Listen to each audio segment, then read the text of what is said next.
Before we get started, I am going to take this opportunity to share something important. This book is incomplete. Like any true and enlightened quote that evokes inspiration, there are nuances that have not been articulated and expanded upon. Like every beautiful aha you have, there is more depth yet to be discovered. And within this book, we really just scratch the surface of deeper concepts. That being said, there are so many valuable principles for you inside this book. You can learn by applying each concept at your current level. And as you revisit the concept later, you can learn yet again at an even deeper level. Like all personal growth, you can pursue it as shallow or deep as you choose. There is so much knowledge available to you from a wide variety of sources. And this book, while certainly advanced in many ways, is just the beginning. I also want to make a disclaimer. I have two motives for this book. One is my deeper mission and calling, which is to empower others through higher truth. The other is to bring you further into my world where I can help you at a much deeper level. You will see many calls to action about my Inner Game Academy throughout this book. And I am not going to apologize for that because I know that I can help you far beyond what we cover in the chapters to follow. You do not need to join the Academy to benefit from this information. Just know that more support is available to you if you want it. With all of that said, I sincerely thank you for choosing to go on this journey with me. I am so grateful to play a small part on your path to greater success and empowerment. Introduction: everything is energy. Originally, I was going to title my next book, Fuck Limiting Beliefs. A few friends and colleagues thought it was a great idea, and a couple people were not so sure. After all, it's those limiting beliefs, what I sometimes refer to as mental fuckery, that not only slow you down, but can keep you stuck. But after tuning into the real essence of what I want to empower my readers with, I opted for the current title, Energetic Alignment, which is really the core of what I mentor my clients toward and what I help them achieve as we work together. Energetic alignment is our most powerful state, our most fulfilled state, our most divine state. It is when our mind, our emotions, and our spiritual self are all congruent. That's when life seems magical, as though the universe supports us in virtually everything we do. A client I'll call CT first came to me with many years of experience in business online. He had some really big wins and some really big losses. He was still traumatized by the losses. And although he didn't use that word specifically, he knew that left unaddressed, his past failures would continue to adversely affect his success mindset and hinder the future growth of his business. He was experiencing some financial challenges when we started working together, and the stress was taking its toll. Working together, we identified many of his limiting and fear-based beliefs. CT had been struggling with a lot of insecurities, which were affecting his confidence, and found himself frequently comparing himself to his colleagues. We had to clean up his mindset, including his money mindset, and get him into a state of energetic alignment with his goals. Of course, our state of alignment is not a fixed state.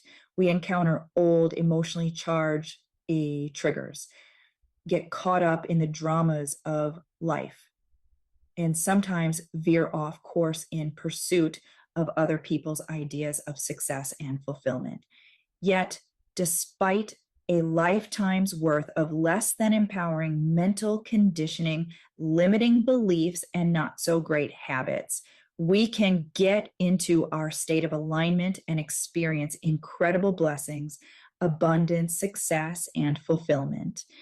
In CT's case, after working together for 4 short months, he not only gained greater alignment and shifted his mindset, going from feelings of disempowerment, stress, and low self esteem to feeling more confident. His business began growing again.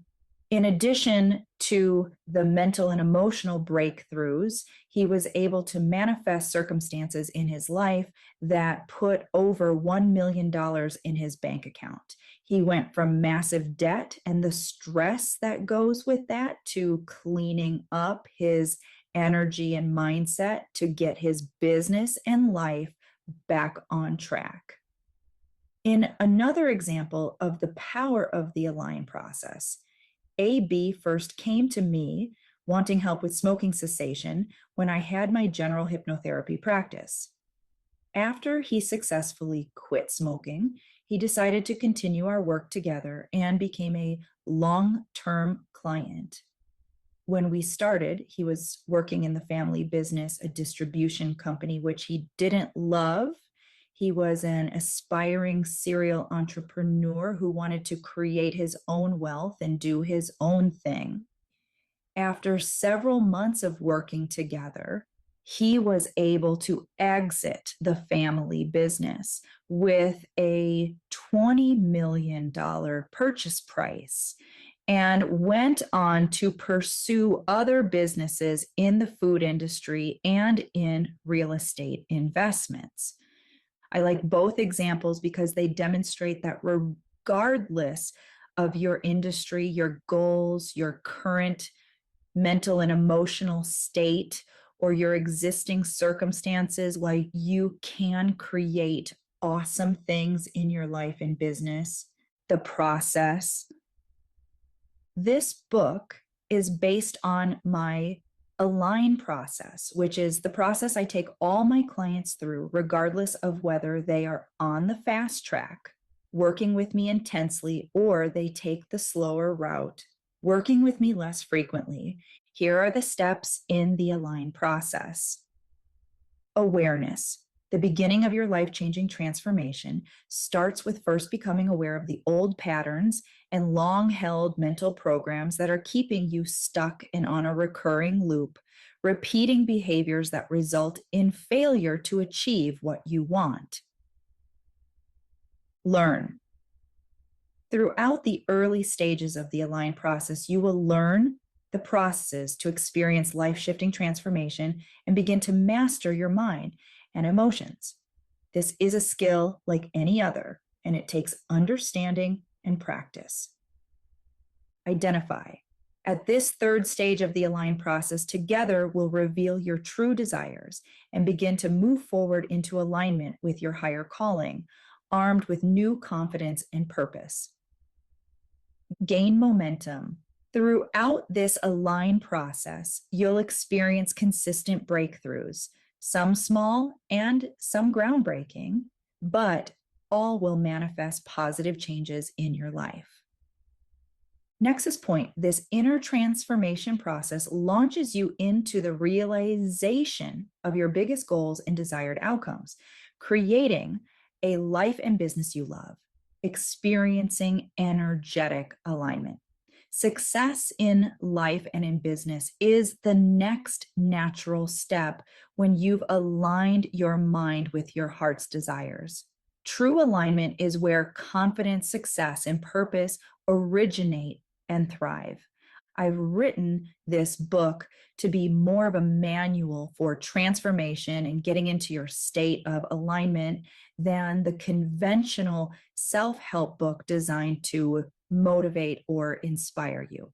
We'll look at the broader concepts and then dive into the details in each chapter as we cover each part of the process.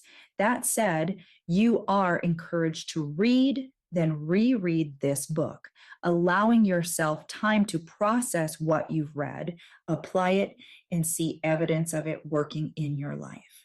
My story. So, you want to overcome your limiting beliefs and achieve the alignment I've described, but you may be wondering why you should listen to me about this topic. I'd say I've been where you are, but it's possible that I was even worse off than you are now. Around age 12, I became severely depressed, living in a toxic environment to the point of resorting to alcohol to self medicate and battle suicidal feelings that followed me into adulthood. I didn't have positive influences and bounced back and forth from anger to depression. The emotional pain I was experiencing was very real. I was extremely self conscious, self destructive, and had very low self esteem. If anyone would have suggested I'd be where I am today, I would have told them they were out of their mind. Yet here I am today, a highly respected mindset expert, coach, and certified hypnotherapist who's an author, public speaker, have been interviewed on numerous shows and in articles, and served as an expert panelist on TV. How does someone who struggled with alcoholism, major depression, and significant self esteem issues break free to achieve inner alignment and the confidence and success that follow? In 2005, I was assaulted, and it was a terrifying and emotionally devastating experience. However, it became a catalyst. I had two options: let the fear and trauma kill me or find a cure. I chose the latter. My commitment to find relief from the pain led me to hypnotherapy, EFT, and energy healing. The results were so profound, I made it my life's work to learn, refine, and implement these and other modalities in the Align process that I now use to help my clients. Plus, I have an extensive background in both marketing and business development, which helps me really understand other entrepreneurs and their mindset challenges. When it comes to entrepreneurship, I can honestly say, been there, done that, including struggling with my first online business to the point of bankruptcy and plenty of ups and downs while experiencing life in the trenches in my other businesses. At the time of this book, I've been helping clients for well over a decade and have an international client and customer base.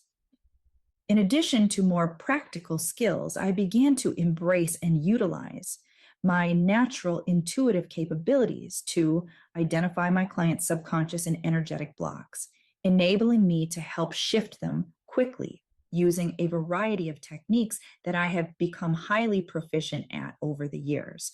So you see, I truly understand what you're facing and why you picked up this book in the first place. For now, let's get to it.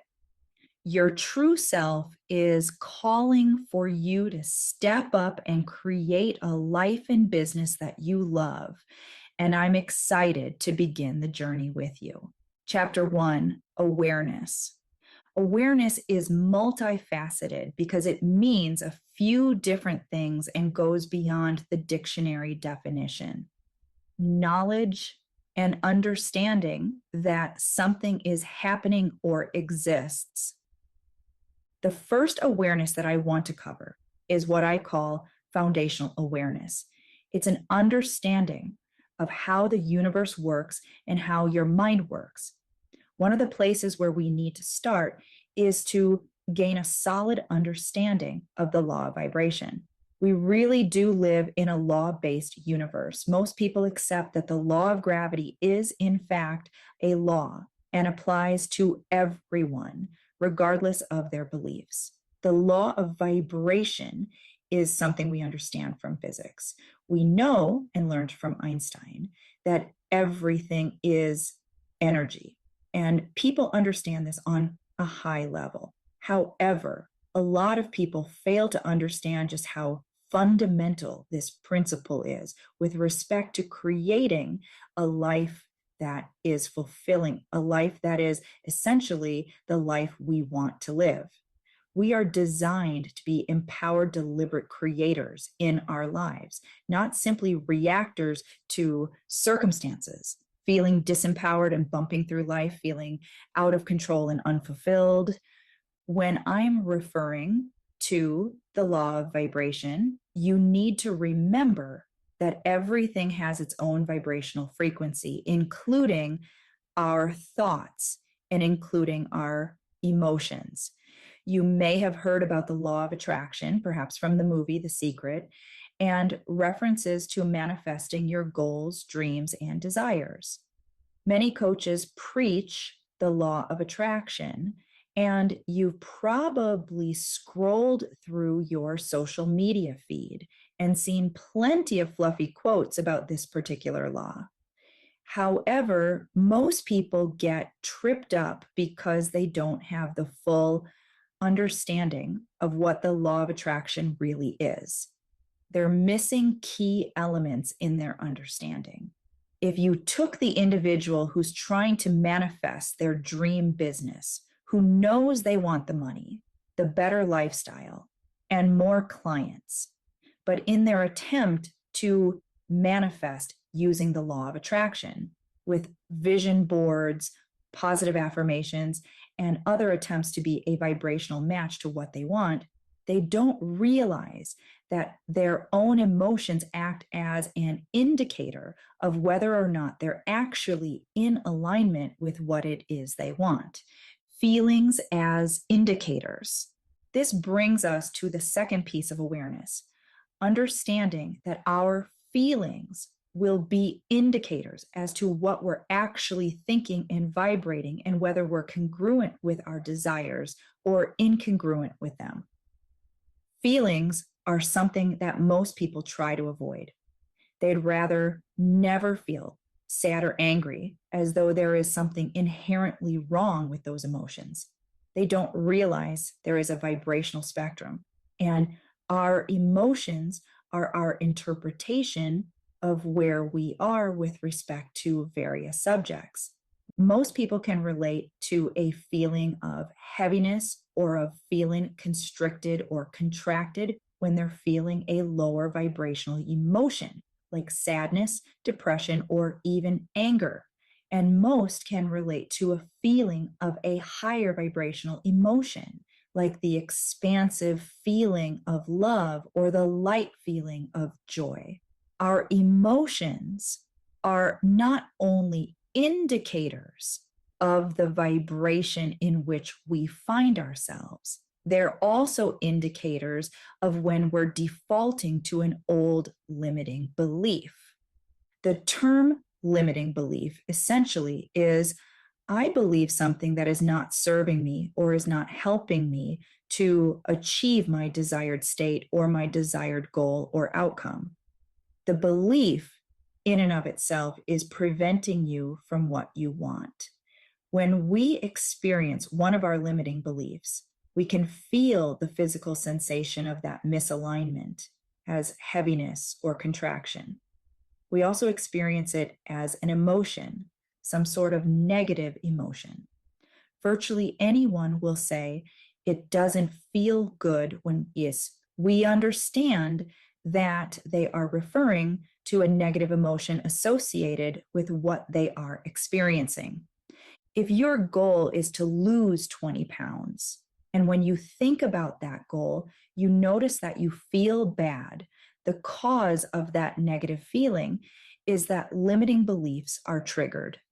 If you would be aware of that sensation as an indicator, now you could clean up those limiting beliefs that are creating resistance and roadblocks on your path to achieving your goal. That feeling is letting you know that something is off in your thinking and in your beliefs. If we were to dissect that and really challenge what's going on in your mind, you're going to notice, for example, a belief like, no matter what I try, I always revert back to my same old bad habits. I'm never going to achieve my ideal weight. That thought happens so quickly because it's programmed deep inside your subconscious mind. And under most circumstances, the average person will not be aware enough to acknowledge that the limiting belief exists, nor will they have the awareness that there is something they can do to actually clean it up and liberate themselves from that disempowering belief. We'll get into the process of how you can liberate yourself from your own limiting beliefs. But the first stage, awareness, is recognizing that within you is an inner compass that helps you navigate from where you've been to where you want to be. The first awareness was the law of vibration and understanding that everything in this universe is law-based. Like the universe, the brain also operates in a very specific way. And understanding how the mind works helps us eliminate superstitious beliefs that we're often tripping over as we try to create positive changes. So much more than affirmations. Let me take a moment to talk about something very important that's a common misunderstanding when we talk about the law of vibration and subsequently the law of attraction. When someone is trying to manifest their dream business, $1 million, or whatever their goal is, they have an assumption that all they have to do is say what they want. I just have to affirm it over and over and over again. While we do condition our subconscious minds with repetition, the real key is repetition with the correct emotional state, and therefore a vibration that matches what we want. When most people are thinking about that $1 million they want, they're actually in the mental, emotional, vibrational state of lack because they're not attending to the negative emotion they're feeling. Let's go back to the example of the person who wants to lose 20 pounds. If they become aware of the negative feeling associated with that thought, then they can look at what they're actually thinking about it. You can see there's a discrepancy between their desired outcome, 20 pounds lighter, and their current beliefs. Their current beliefs are causing a lower vibrational emotion. What they're emitting mentally, emotionally, vibrationally is not 20 pounds lighter. It's, I can't be 20 pounds lighter. In the example of wanting to manifest $1 million, while they think, I'm a millionaire, I'm so happy and grateful that I'm now a millionaire. If they're aware of what they're actually feeling, they're probably not emitting the vibration of having $1 million. More often than not, they're emitting the vibration that matches their current beliefs. I don't have $1 million yet, and I don't know where it will come from. Notice how that feels. It doesn't not feel like abundance, nor does it feel like being a millionaire. Instead, imagine what it would feel like to have that $1 million in the bank and give yourself permission to explore in your mind that emotional state. How would it feel to have $1 million? That feels much different from simply affirming, I am a millionaire. If you can affirm your goal and actually trigger the associated thought and feeling of it's a done deal and is real and it feels good, then it's beneficial. You will be successfully using the law of attraction to your advantage. Our inner work is to train our mind to feel the certainty of having what we want, belief versus doubt. If you think about something you want that you do not have, notice the feeling of lack it evokes. If you think about something you have that you love or enjoy, notice the feeling of abundance or gratitude it evokes. The feeling of having also feels very natural, like a sense of certainty. That is essentially the state we want to get ourselves into when we think about our goals. Even those things that we don't have yet, but just know we will have evokes that sense of certainty. We've all had experiences of knowing that we will have something we really desire. Recall that feeling and bring it into your conscious awareness when you envision your current goal. As a brief aside, you need to understand that your beliefs and your emotional state are a precursor to the actions that you take to achieve your desired goal. So, what we are talking about here is much more substantial than simply putting desires on your vision board or visualizing your goals. Without the right mindset, you simply will not be aligned with the actions that move you toward your desired outcome. Your mindset is determined by your beliefs, attitude, and emotional state. And your mindset is directly linked to your vibrational point of attraction. Awareness is understanding how the universe operates, understanding what we're doing in any given moment in terms of our own vibrational point of attraction, and feeling the subtle distinctions between when we're in alignment with our goals and desires versus being out of alignment based on the way it feels. This emotional guidance system, taught very well by Abraham Hicks, is our ability through the process of our own awareness, sometimes referred to as mindfulness, to feel when we are pointed in the wrong direction. This awareness or mindfulness is an indicator of when we need to shift our thinking or when we need to be really honest about what our actual beliefs are on any given subject so we can challenge and then shift those beliefs. Throughout this book, I'll be teaching you ways to identify your limiting beliefs and old disempowering patterns and what you can do to shift those and properly release them, allowing you to move into alignment and congruence with what your heart desires. A quick tip for challenging your old beliefs. Remember, our program beliefs are powerful, and the longer you've reinforced an old limiting belief, the more difficult it can be to objectively see that we can in fact change it and our circumstances. When you notice a negative emotion and acknowledge the thoughts that are causing it, ask yourself the following questions. 1, does this belief help me or anyone else in any truly positive, meaningful way?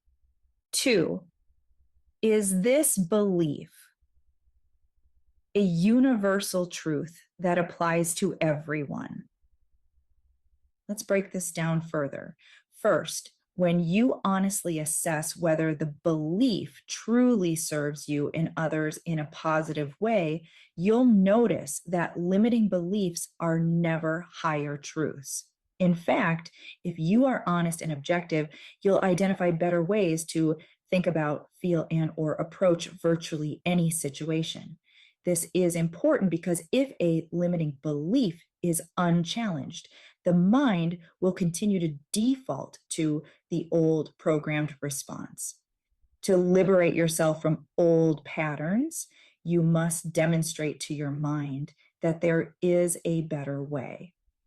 Second, when you challenge the validity of a belief, your mind will be open to a higher truth. We tend to accept our beliefs as the only truth for us, unless and until we clearly see that it is in fact just a belief. I frequently say, if it is not a law of the universe, then it is just a belief, and beliefs can be changed. Consider for a moment that thing that you've been struggling with. If it is nothing more than a belief and you can change it, then what else is possible for you? As I just stated, beliefs left unchallenged will continue to control you. When you shine the light of truth on an old accepted belief, You have the power to change it. True desires. The third piece of awareness is a very important part of my align process. I'll be diving into it deeper later in the book, but allow me to touch on it now. It's the awareness of what our heart truly desires. A lot of people are setting goals and living life in a way that's incongruent with what they really and truly desire. When we see images or read marketing pieces that promote a certain lifestyle, working only a few hours a week, owning a 10,000 square foot home, a garage full of expensive cars, we can become confused because those things generate a certain excitement. It feels liberating and empowering. So we believe that we must have those things to enjoy the good feelings the images initially generated. However, we're failing to recognize that what we actually desire is the essence of the freedom, the empowerment, and having things that we love, although not necessarily the specific manifestations we see in the marketing images. As a result, people are setting goals that are based on what they associate with success rather than their authentic desires. So they are not truly inspired as they pursue the goal. They're setting goals for things they think they're supposed to want because they've made a mental association between those things and success and freedom. The issue with this is twofold.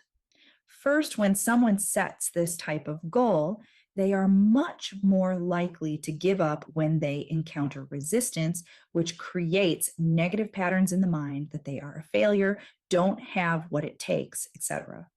Second, if the goal is achieved, there is usually a feeling of emptiness or disappointment that follows because there was a lack of passion in pursuit of the goal. This portion of awareness is recognizing when our goal, what we think we want, isn't really what we want. So we can gain clarity on what we do really desire, which will give us the most joy, the most fulfillment, the most passion, and the most meaning in our lives. This is what we're all reaching for. It's the feeling of success and freedom. It's those higher vibrational emotions. We want material things to be a vibrational match to those feelings. Now, it is not always the case that your goals are completely misaligned with your authentic desires.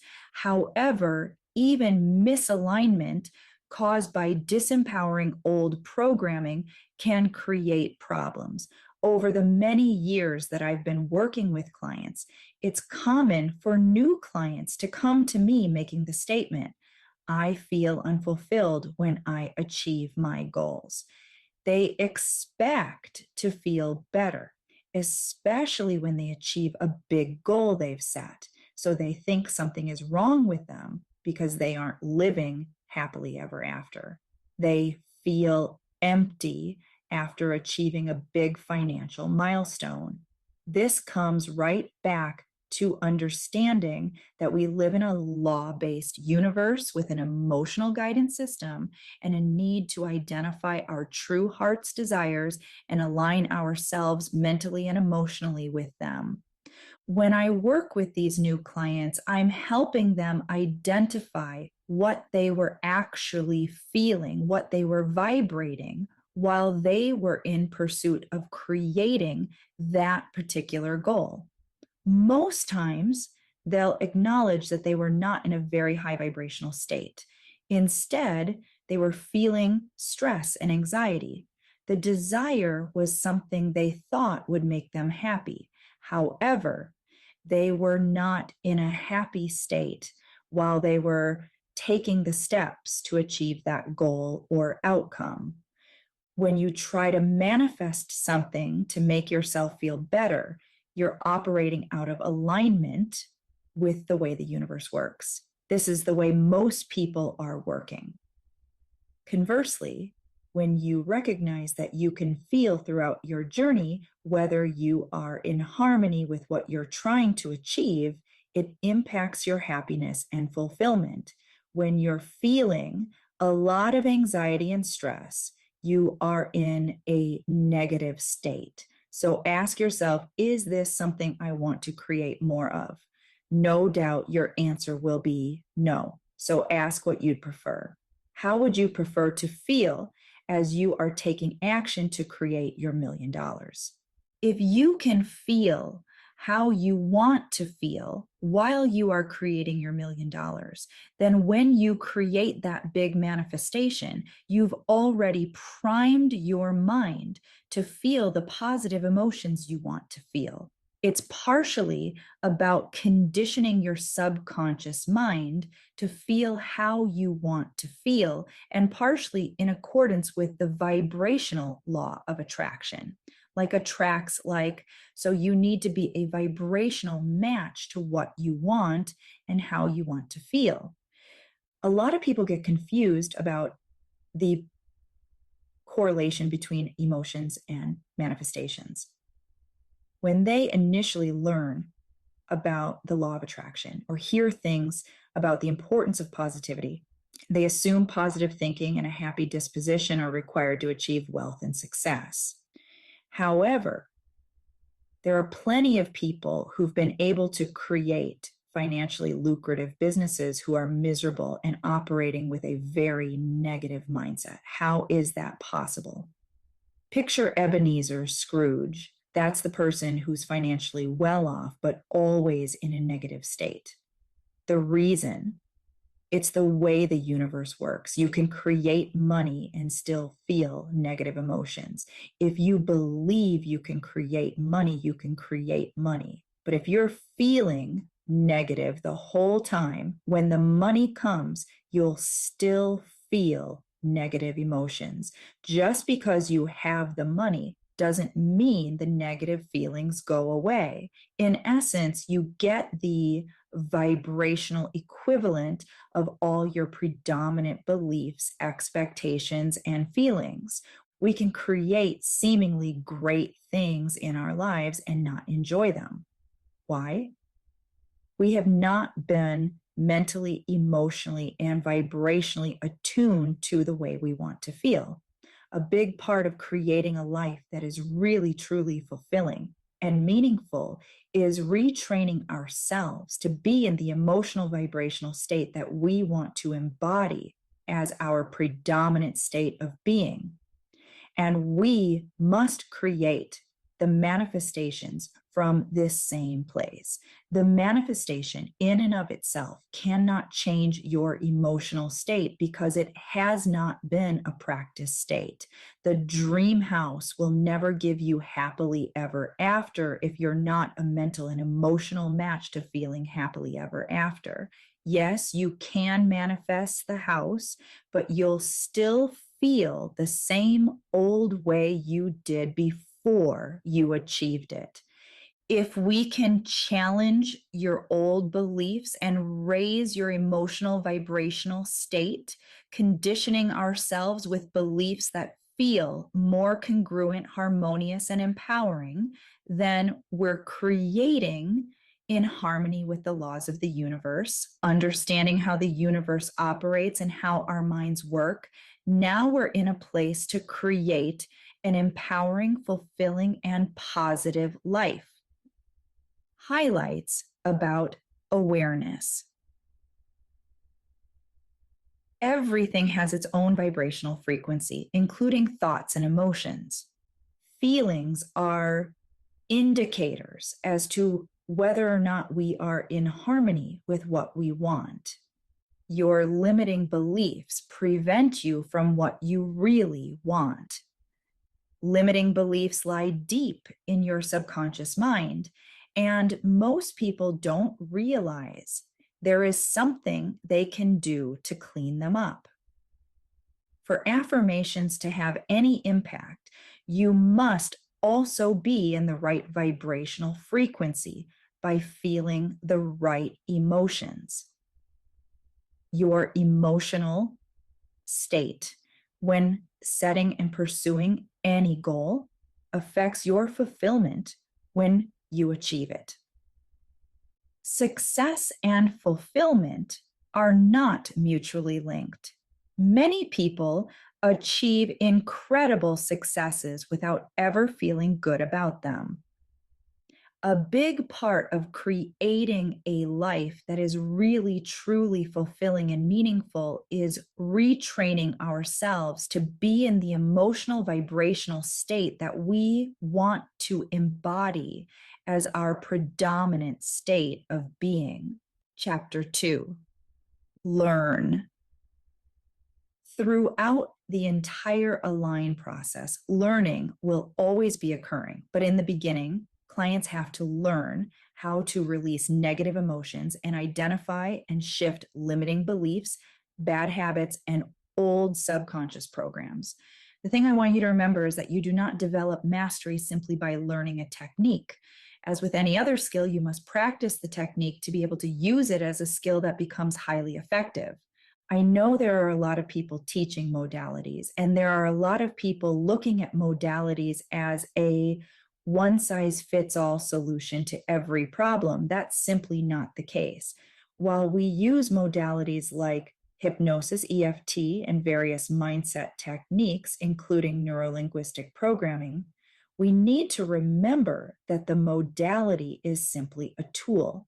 A hammer is also a tool, but you know that it cannot solve every building problem. It's the perfect tool for driving nails and can be a valuable, critical tool. However, it's only one tool.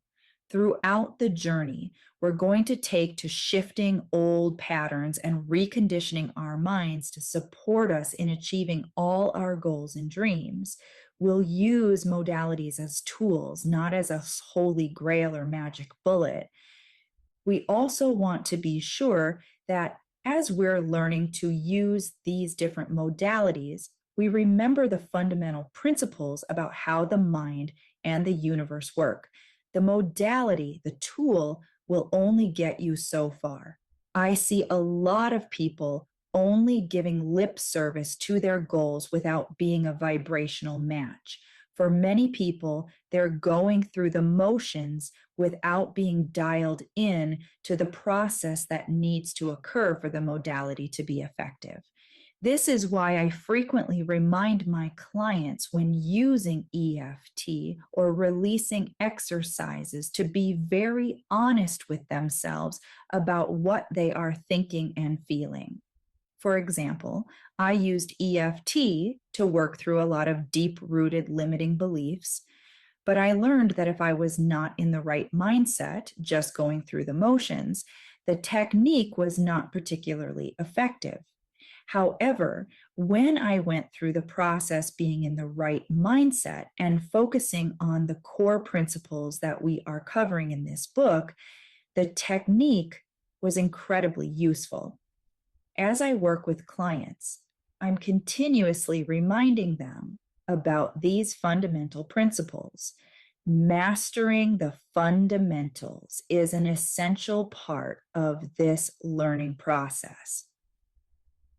Universal principles are basic facts of life that seem so obvious once you learn them, but they're not taught in school or by parents. And you don't know to be aware of these things. So we default to less than ideal beliefs that are often perpetuating, not solving your problems.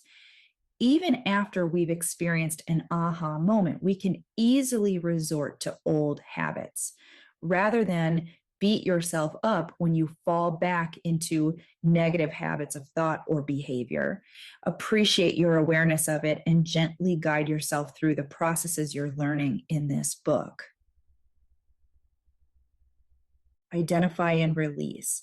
One of the first things I want to focus on as part of the learning process is identifying and releasing fear and other heavy emotional energies.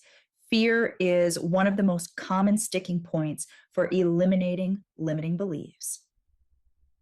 Fear is a powerful negative emotion that can block even the most positive intention.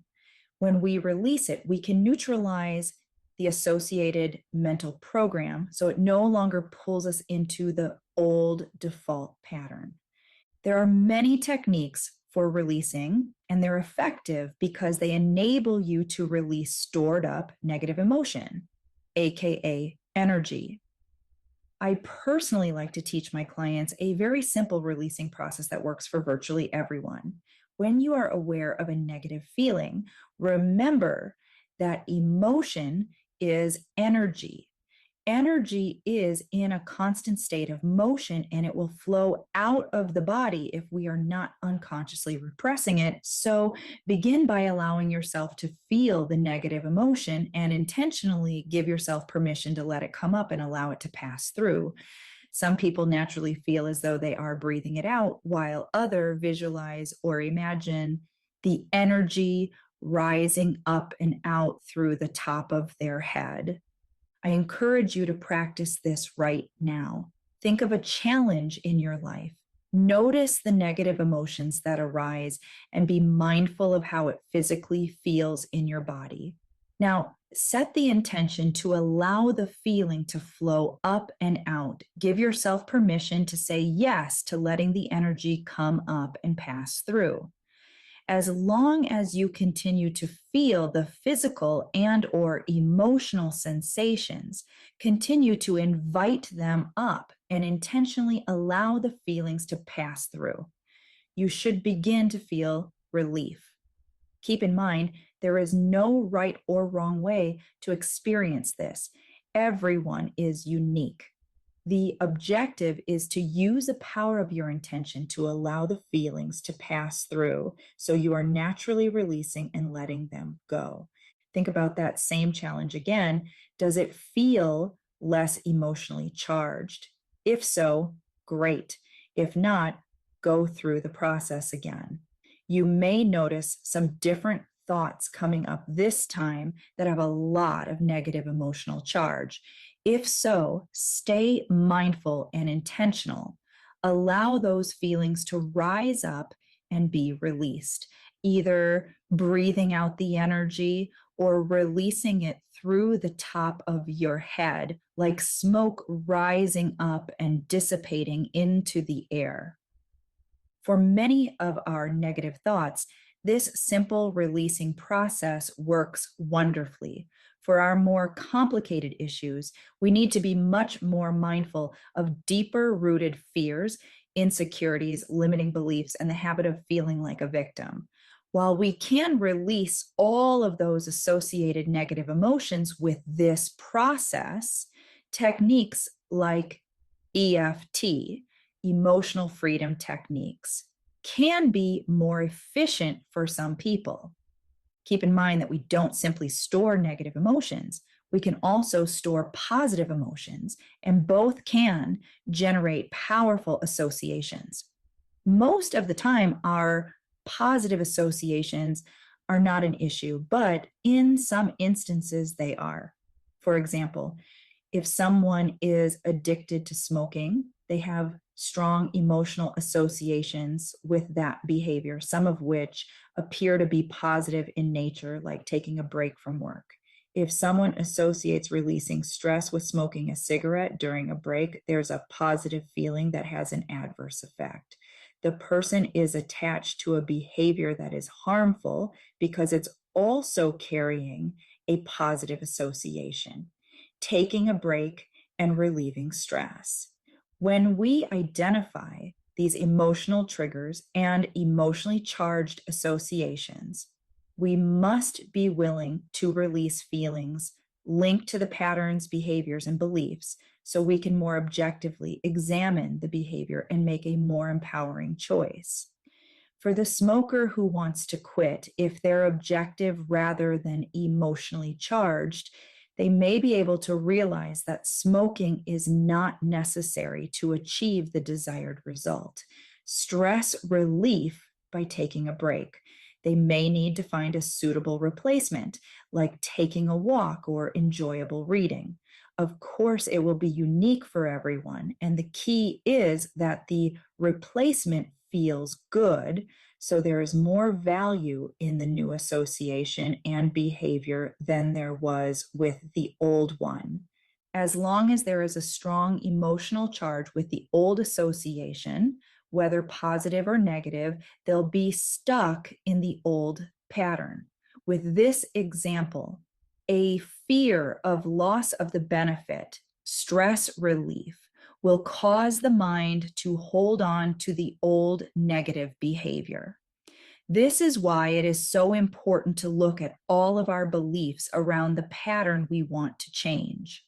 A process that I frequently teach in my group programs to help identify limiting beliefs and disempowering associations is to sit quietly with a pen and paper and write out everything you believe about your goal and your ability to achieve it.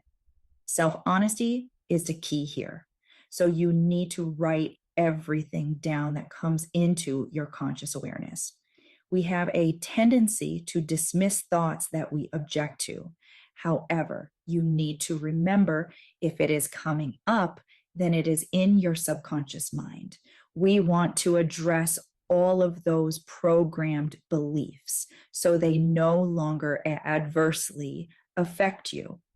Once you've purged all those thoughts, beliefs, and associations from your mind and have them on paper, now you can work through them with EFT or release the negative emotions by seeing them objectively and allowing the feelings they evoke to pass through.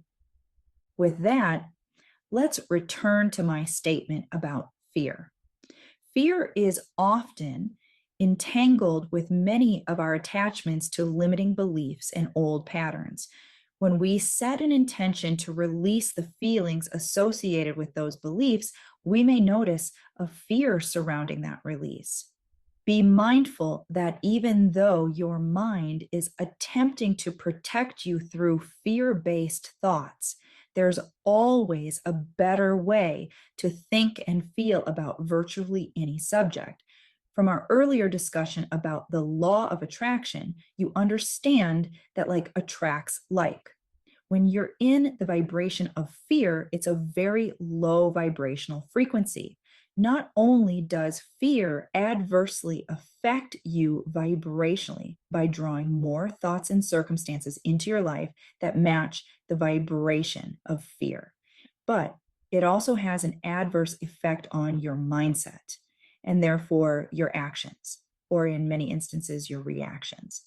It's not productive, and there's always a better way to perceive a circumstance than staying stuck in fear. When I'm working with someone who has a challenge like OCD and they're obsessed with cleaning, they usually acknowledge it's an unhealthy pattern or behavior, but the mind can be very black and white in its thinking, making it difficult to change the behavior.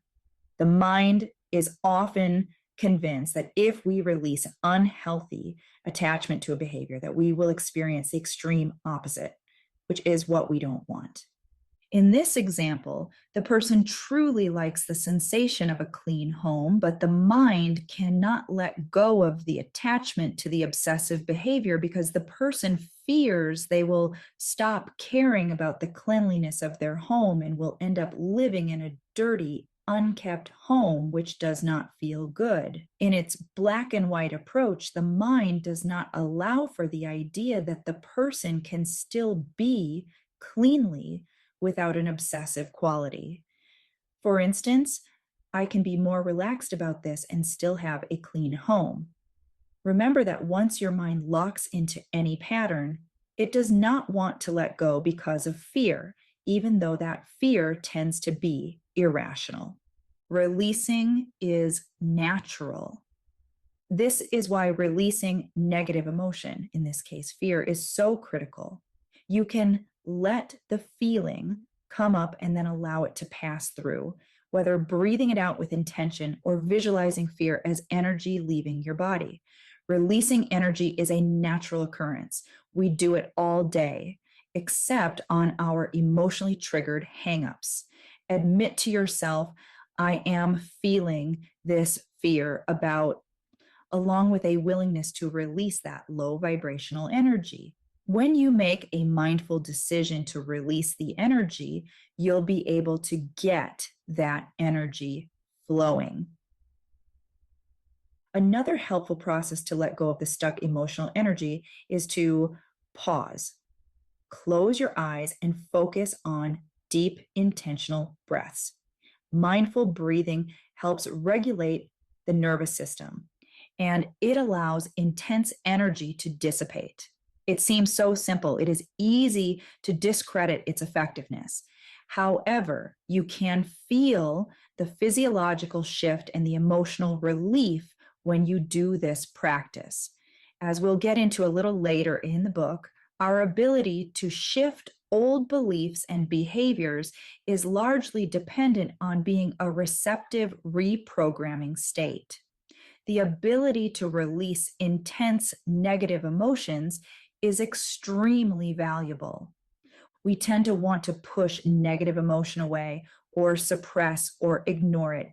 Even when you try to positive self-talk your way out of it, the energy remains stuck, which is why dysfunctional feelings continue to be triggered. Make a conscious choice to release the feeling, and in the process of doing so, you'll begin to neutralize the associated emotion from the belief or pattern. Once you release the emotional charge, and for some issues, there will be many beliefs with negative associations, you'll be able to objectively see that there is a better way to feel and to perceive the circumstance. And once you see that, you'll realize you can choose a more empowering association that you can begin to anchor into your subconscious mind. As an example, if someone is afraid of heights, we know there's a better way to feel about heights than simply being in a state of extreme fear. Just because the person releases the fear does not mean they'll become reckless and decide to step off a 2-story building. They'll still practice proper caution, but will be able to do so more objectively and more calmly. The intense negative emotion will be gone. Once they release fear, they can more objectively ask, how would I prefer to feel? This is the next step in the learn process. We don't simply release. We have to reprogram. Reprogramming requires a lot of self-discipline. Plenty of people will acknowledge their uncomfortable feelings, but then forget that they must reach for a more empowering thought and feeling to replace the old negative ones. In the case of the fear of heights, once the negatively charged emotion is released, now they can and must reach for a better association. They might reach for calm, envisioning themselves at the window of a 10-story building, feeling calm, relaxed, and in control of their mental and emotional state. They're creating something new in their mind. This is the beginning of reprogramming the mind. A lot of people try to reprogram without cleaning up the old negative associations. It's possible with very long-term consistent repetition, but it's inefficient. Instead, when you release the old negative emotions associated with memories and limiting beliefs and intentionally replace those old associations with something more empowering, you'll find you'll be much more productive. This is no different from trying to use positive affirmations to overcome an issue about which you have a lot of limiting beliefs. Again, you can say a positive affirmation all day long. But if you feel like what you're saying is complete BS, you'll gain nothing. You cannot simultaneously think and feel the opposite of your affirmation and expect positive results because you are still carrying too much negative emotional charge. Your predominant mental, emotional, vibrational state is negative, exactly what you don't want more of. If this is what's happening with your attempts at affirmation, you're doing yourself a disservice. Every time you state your affirmation, you'll be activating your old program and negative beliefs, practicing that vibration instead. When we're aware of the negative feeling, we can mindfully use the process of releasing and reprogramming. Give yourself permission to recognize the feeling as energy that was triggered and acknowledge that you feel it, then allow the feeling to arise and pass through. Do this as an objective observer, observing yourself experiencing the negative emotional charge. The feeling comes up and passes through. And the result should be a sense of relief and a more neutral emotional state. Now, consider, how would I prefer to feel about this? What positive association do I want instead? What improved thought can you have about this subject that feels better? Imagine that improved circumstance and notice how it feels. At this point, a lot of people make the mistake of jumping to an ideal circumstance or a big goal from that low vibrational state. But in many cases, it's still too far from their active vibration. So the positive emotion is unsustainable. You must be mindful of what feels better than what you were just thinking, yet is still believable and acceptable to your mind, so you can get into that emotional vibration state and stay there. Yes, you can ultimately achieve resonance with the big goal or ideal state, but it may be a process of steps to get there. Imagine a staircase. You can't get to the top in one leap. You take one step at a time. Energy works the same way. We'll get deeper into the emotional vibrational spectrum later in the book, but for now, just remember that what you are reaching for is an improved way of thinking about and feeling about the subject. Essentially, when we think about an improved situation, we are visualizing or imaging it. Visualization is an effective way of getting yourself mentally and emotionally into your preferred state. And it is a powerful way to program your subconscious mind. You have many opportunities throughout the day to go through mini reprograms. You do this by recognizing an old negative emotion and, in the moment, release it and shift into what you'd prefer by visualizing or imagining it and feeling as though you are experiencing it right now. Doing this imprints on the subconscious mind, and it's like a mini self-hypnosis session. Repetition and positive emotions create new and empowering subconscious programs. Let's look at an example. If you want to grow your business, but have bumped into self-doubt or failure to achieve desired results, a belief that everything I try doesn't work, when you see an opportunity, be aware of the associated negative emotion. Let's say a marketing opportunity comes up, but you default to your old belief that it won't work. The negative emotion is your indicator to begin your mini reprogram. Release the negative emotional charge and imprint your mind with a new belief and association. Feel the old negative feeling and allow it to pass through.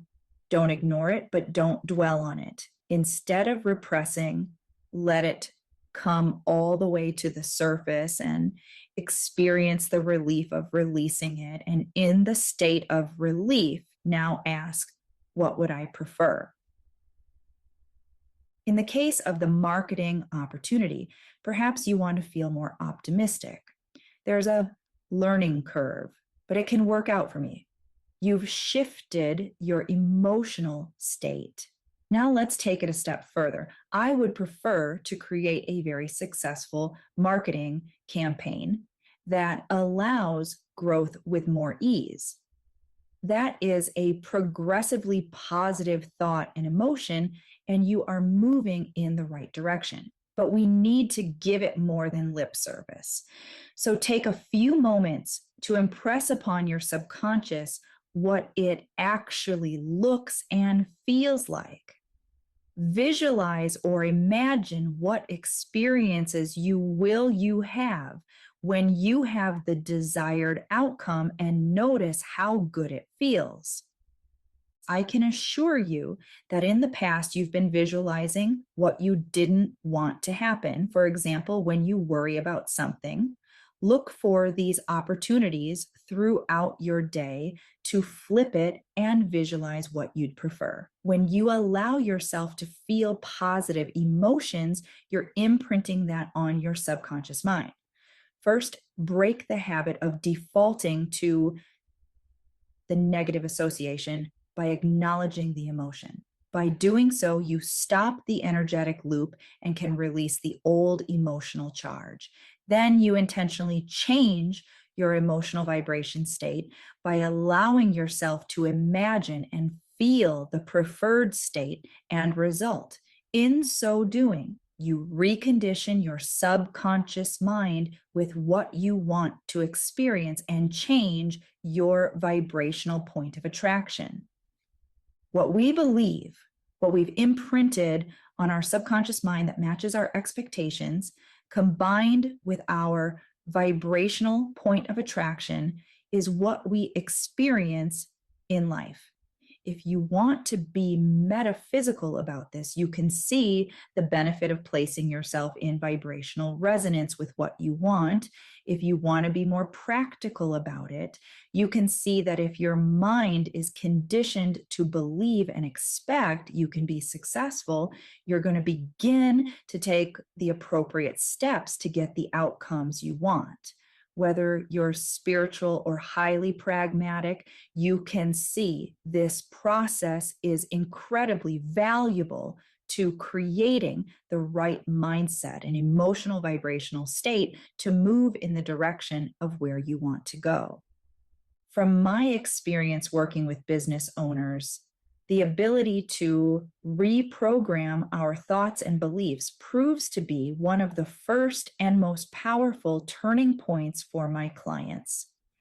While I'm confident that the steps you've read in this section can begin to produce some great results for you, obviously the results you may experience will come faster and be more dramatic when you have expert support.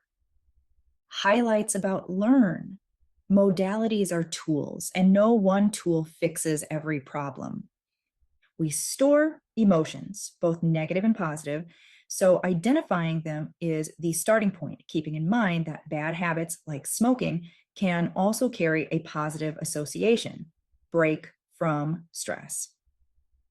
Your mind tends to be very black and white in thinking without allowing for nuances that actually exist.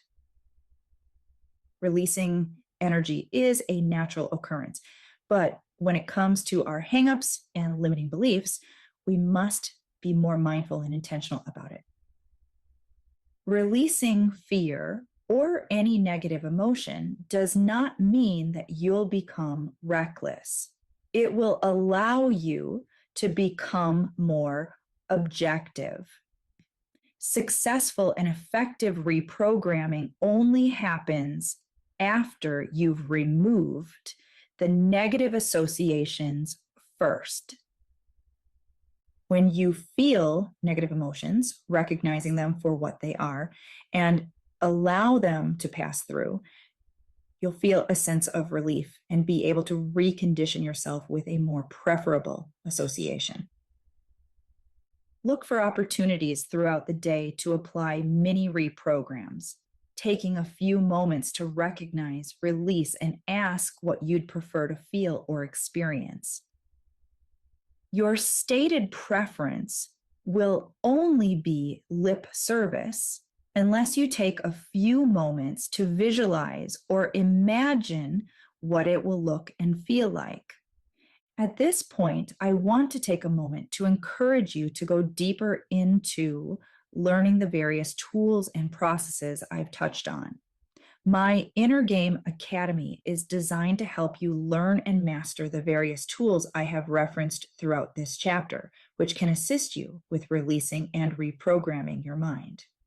Within the Academy are basic and advanced trainings on the modalities, EFT videos, releasing processes, hypnosis audios, meditations, and other resources to support you.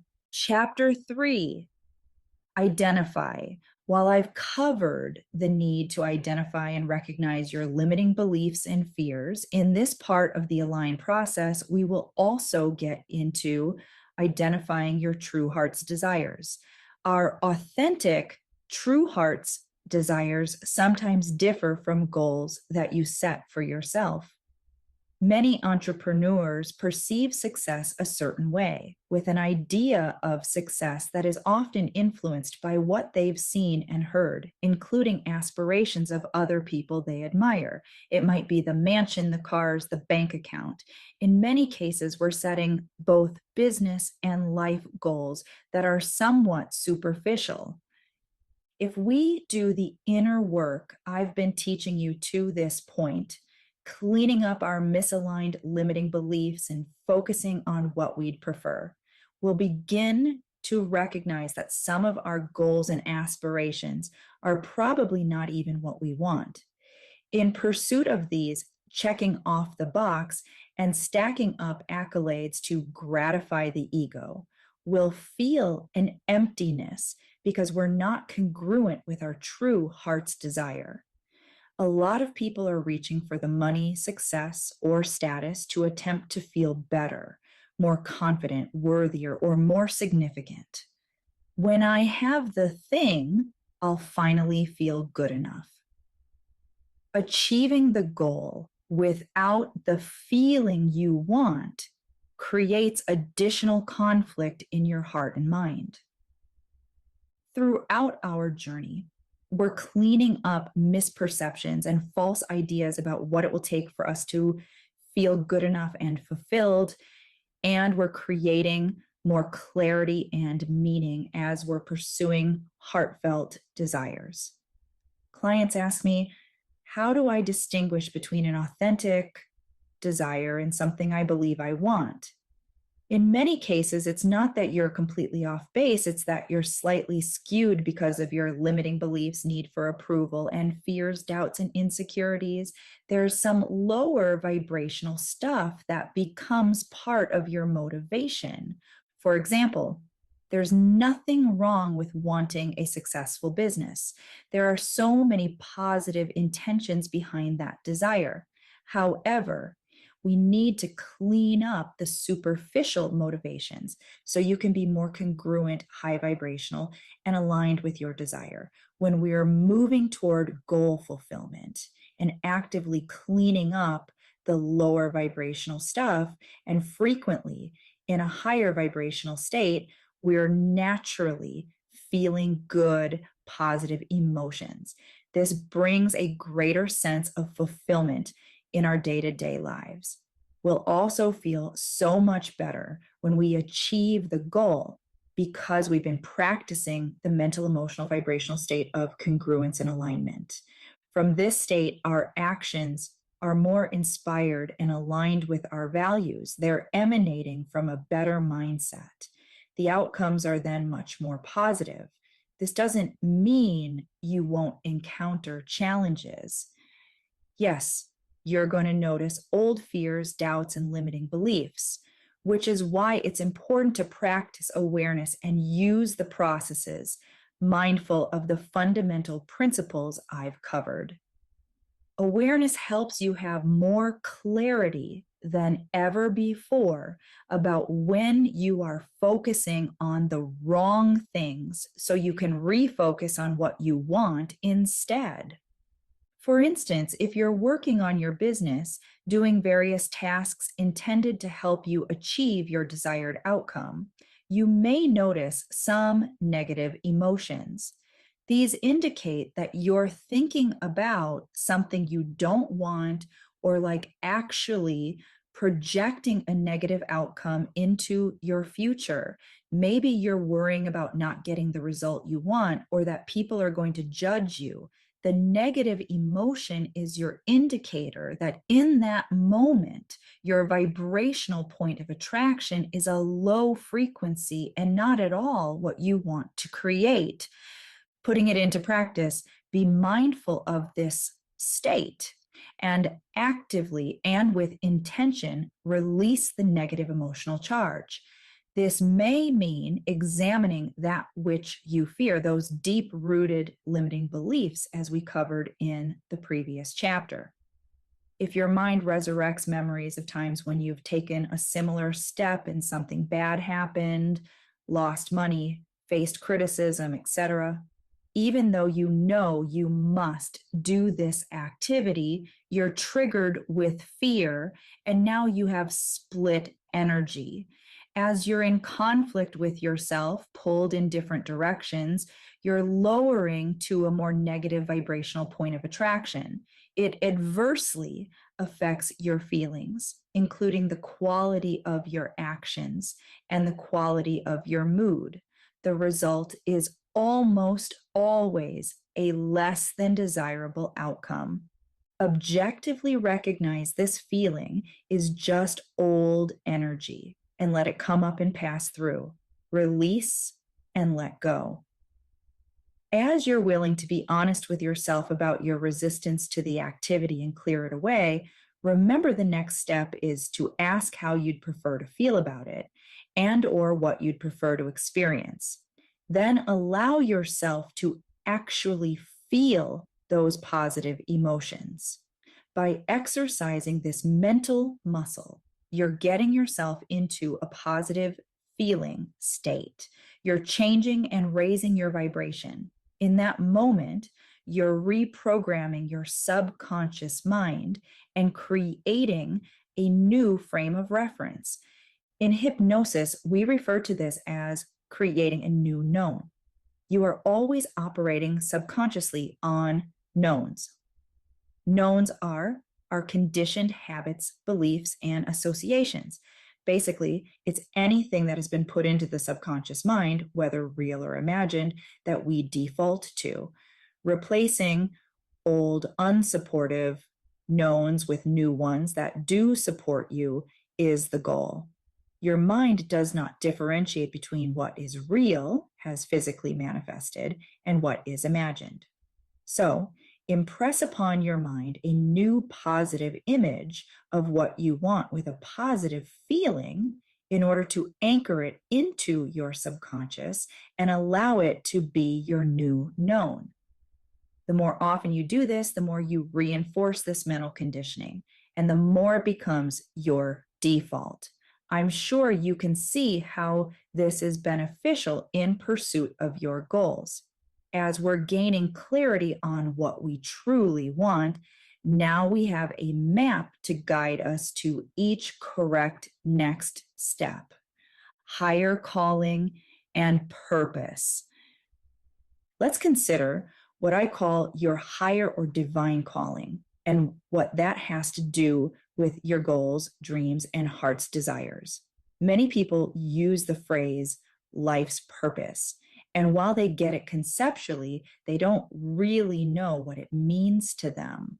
A lot of people associate meaning and purpose with this really big mission operating at a level of someone who's impacting millions of other people. However, not all our inner and higher callings are necessarily these grandiose things.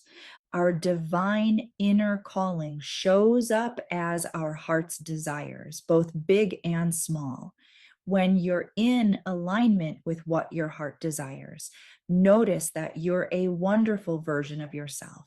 Maybe that's being a loving and compassionate parent, a successful entrepreneur doing work that benefits others, whether on a large or small scale, or simply being a kind person helping someone who's having a challenge.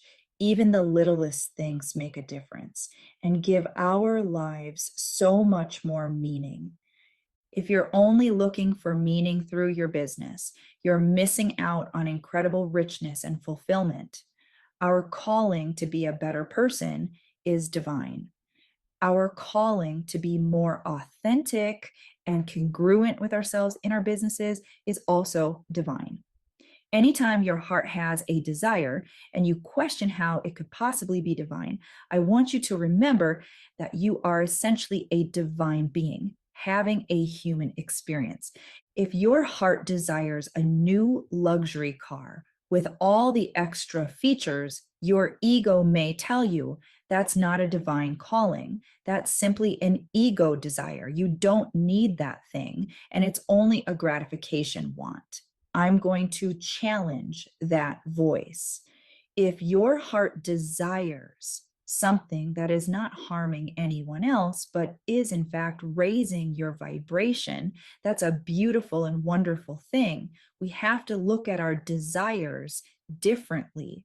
Part of your motivation for the fancy car may be coming from a superficial place, a desire for someone else's approval or compensation for a feeling of unworthiness. These are instances in which you have to go back and use the tools to clean up these lower vibrational patterns.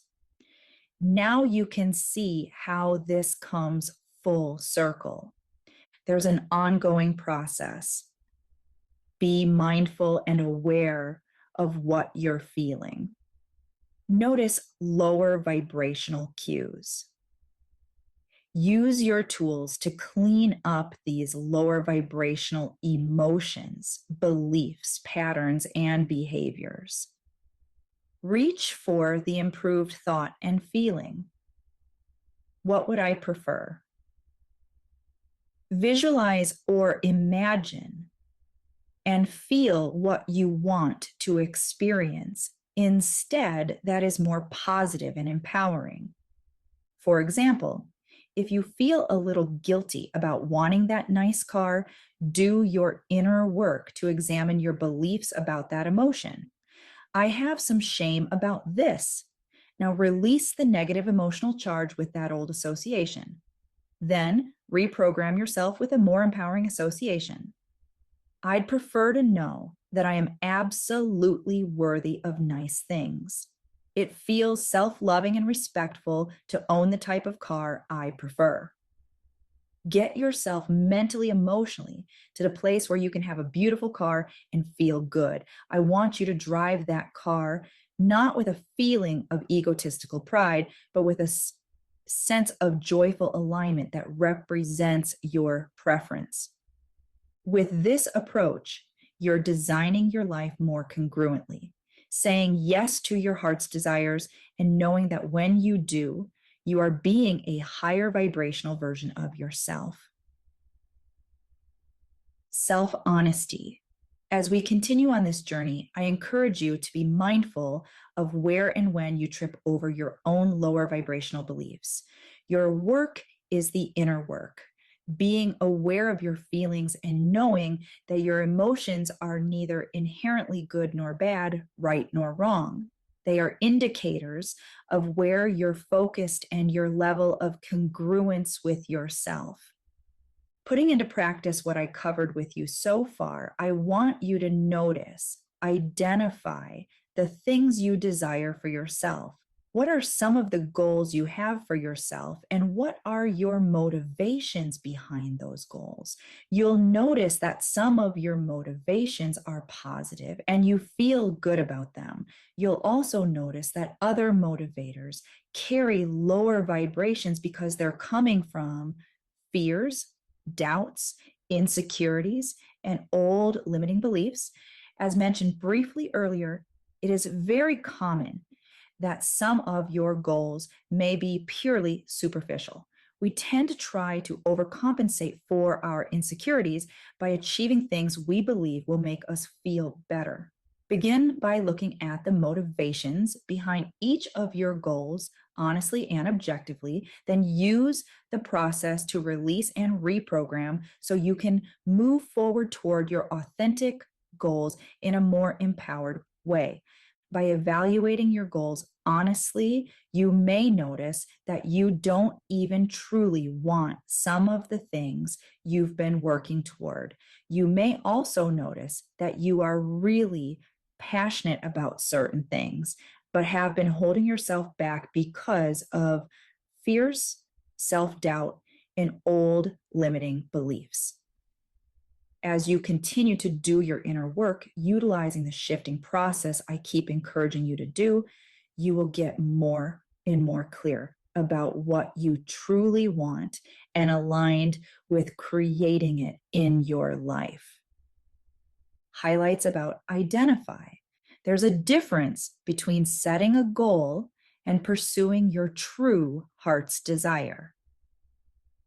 The more positive we feel on our journey, the clearer and more aligned we'll be on what we're ultimately working toward. A negative emotion is your indicator that in that moment, your vibrational point of attraction is a low frequency and not at all what you want to create. Your mind does not differentiate between what is real and what is imagined. You have the power to program your mind by visualizing and feeling what you want. Not all of your higher callings must be grandiose. Even the littlest things make a difference and give our lives so much more meaning. Whenever your heart's desire is something that raises your vibration, it's wonderful and, in fact, divine. Emotions are never right nor wrong, good nor bad. They indicate where you're focused and your level of congruence with yourself. Within your Inner Game Academy membership, you'll find guided hypnosis audios and several trainings that are designed to help you clarify and align with your heart's desires and purpose. Usually, we have some degree of awareness about our higher calling, but it is not unusual for old limiting beliefs to interfere with our clarity and self-belief. If you struggle in this area, be sure to locate the resources inside of the Academy to support you. Chapter 4, Gain Momentum. Now it's time to take the next step. Gain momentum. On one hand, this is the most exciting part of the process. However, there is a caveat.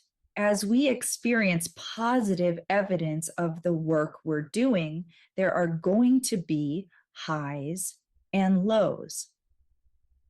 Let's start for a moment with the high moments, because it's probably the reason you're reading this book. You have goals, dreams, and awareness of your heart's desires.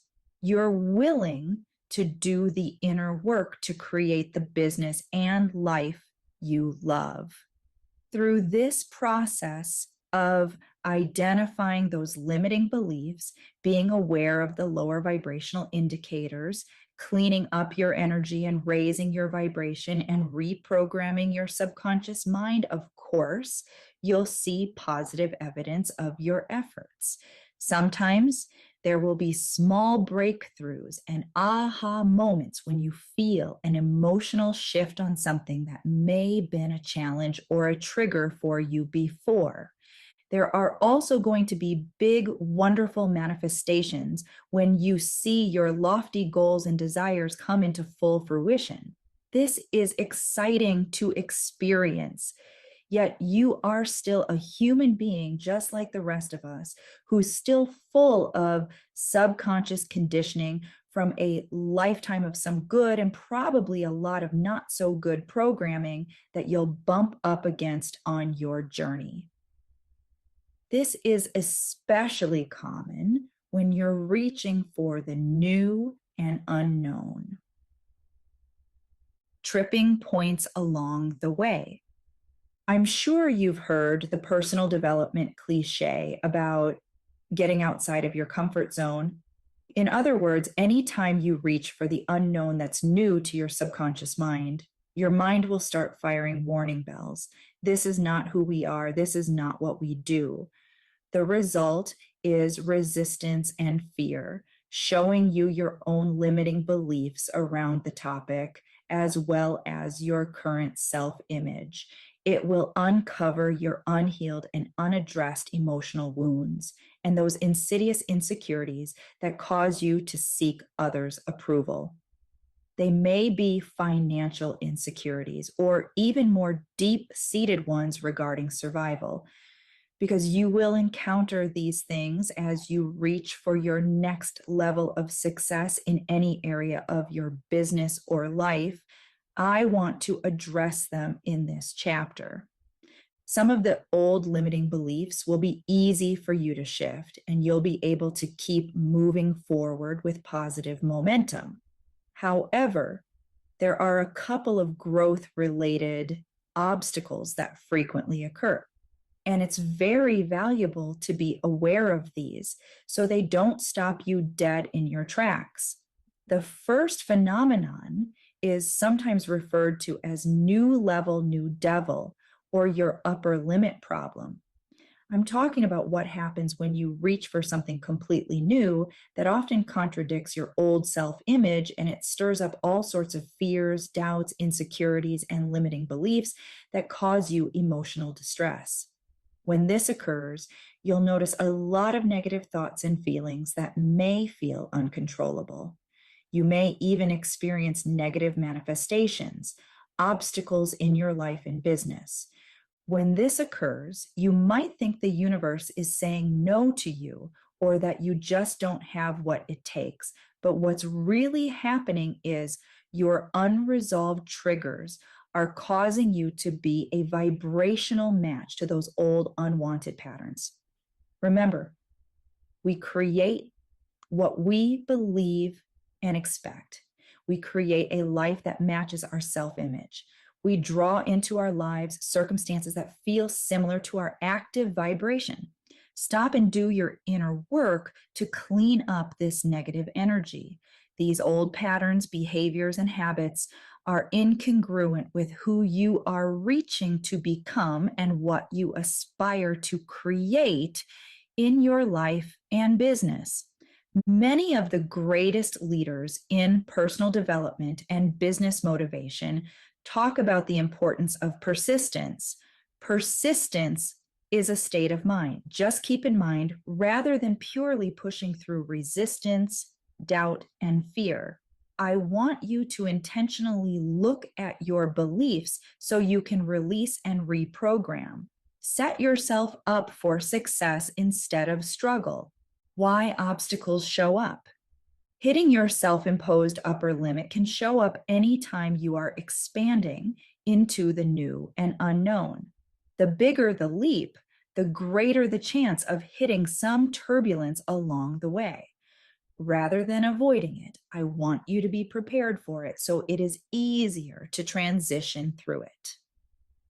As you're doing your inner work and reaching for your goals, you'll experience wonderful breakthroughs, generating positive momentum and feelings of having it all dialed in. It's so easy to think positive and feel optimistic when you are in this state. You're naturally feeling confident with a high level belief in yourself. Things seem to be going well. And there is a tendency to believe that you are on the other side of any old negative patterns. What I want you to remember is that you are a creator by your very nature and have a divine inner calling for expansion and growth. So while you're enjoying this positive momentum, there will be a subtle but progressive awareness of new desires, new levels of success. Maybe you want to do something new in your business to take it to the next level. Perhaps going from $1 million to $5 million in revenue, or from $5 million to $25 million. You want to elevate yourself to your next level in some way, shape, or form. While you're becoming aware of this goal for growth, your heart's desire, I know from working with hundreds of clients for well over a decade that you will encounter resistance, doubts, or even fears that are subtle in the beginning and cause you to push off your desire for a bit. Initially, there's not a lot of negative momentum. However, the desire you have for growth keeps coming up, and so do the corresponding negative feelings. You can try to ignore it or try to justify that delaying it makes sense, or you might decide to embrace it and begin the process of moving toward it, coming head to head with those old limiting beliefs that contradict who you feel inspired to become. Ideally, you will be mindful enough to do your releasing and reprogramming exercises. However, even with years of experience doing your inner work, big leaps can be challenging. And this is where having an experienced coach and mentor is extremely valuable. As your awareness of the desire gets stronger, the inner conflict also intensifies. It's not uncommon for clients to come to me in this breakdown before the breakthrough stage. They've set a big goal or have a strong desire that's been elusive because of their old conditioning that is incongruent with their desired achievement. They don't understand why these insecurities are creating such huge obstacles. My comment to them: you don't see it now, but this is actually a really good thing. It means you're right on the edge of a breakthrough. You're on the threshold of what your heart desires. We just have to get through this rough patch. The breakdown before the breakthrough is the perfect metaphor to explain this phenomenon.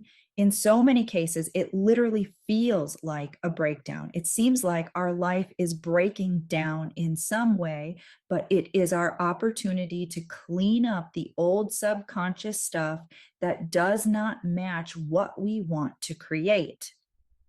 You must let it go.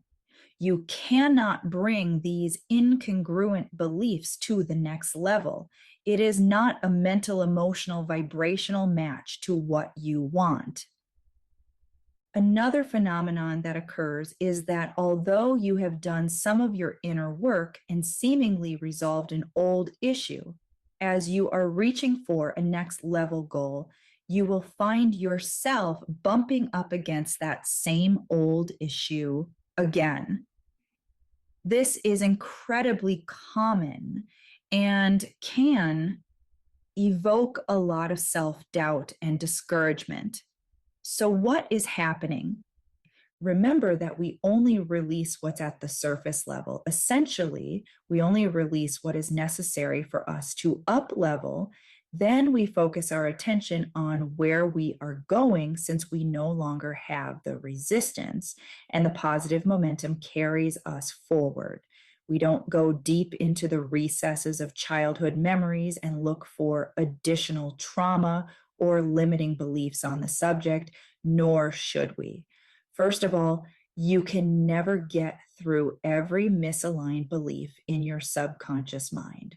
Further, searching for things to fix has you focused on problems and keeps negative vibrations active. I promise you, anything that needs to be released will present itself along your journey. When you worked through that stuff in the past, it was good work. It was effective, and you have evidence to prove that. But there's residue of that old conditioning in your subconscious mind that's been there all along. Even though it wasn't active in your consciousness, there are still some old negative beliefs and associations that contradict and conflict with your new level and goal. Once again, you cannot take these old beliefs with you to your next level, as they are not a vibrational match to who you aspire to be, what you aspire to do, and what you want to have. You're facing another layer of disempowering programming that you'll need to clean up so that you can up level yet again. Even though these various tripping points are extremely common and don't feel great while we are going through them, understand that this is a natural process when we are up leveling our mindset and therefore our life. The old stuff you still believe that conflicts with what you want must be cleaned up. Where's your focus? Gaining momentum is about seeing the positive evidence and manifestations of the inner work you're doing. You gain positive momentum by being in positive emotional states with beliefs that are congruent with your goals. What if you are using the tools and not gaining positive momentum? Unfortunately, I see a lot of people who think they're helping themselves by using tools to fix all of their shortcomings, but in the process are overly focused on negative old issues, keeping those lower vibrations active for an excessive amount of time. I'm sure you can see this is hurting more than helping. Be mindful that while you work to achieve shifts and breakthroughs that come from releasing negative limiting beliefs, your predominant intention is to spend the majority of your time in a positive state. Feeling joy, love, gratitude, or enthusiasm enables you to be a match to even more positive thoughts, feelings, and experiences. You want to attract more circumstances and events that match the positive vibrations that in turn create more experiences that bring with them more of those good emotional responses. Once you have this momentum, you'll find you need to spend far less time on the cleanup work. Yes, the cleanup work will still be a very important part of your process. However, the focus is not on fixing. The focus is on the joy of creating.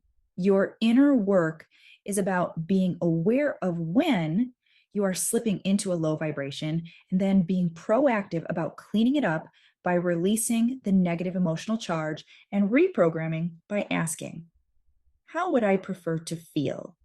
What would I prefer to experience? And then get yourself into that emotional state.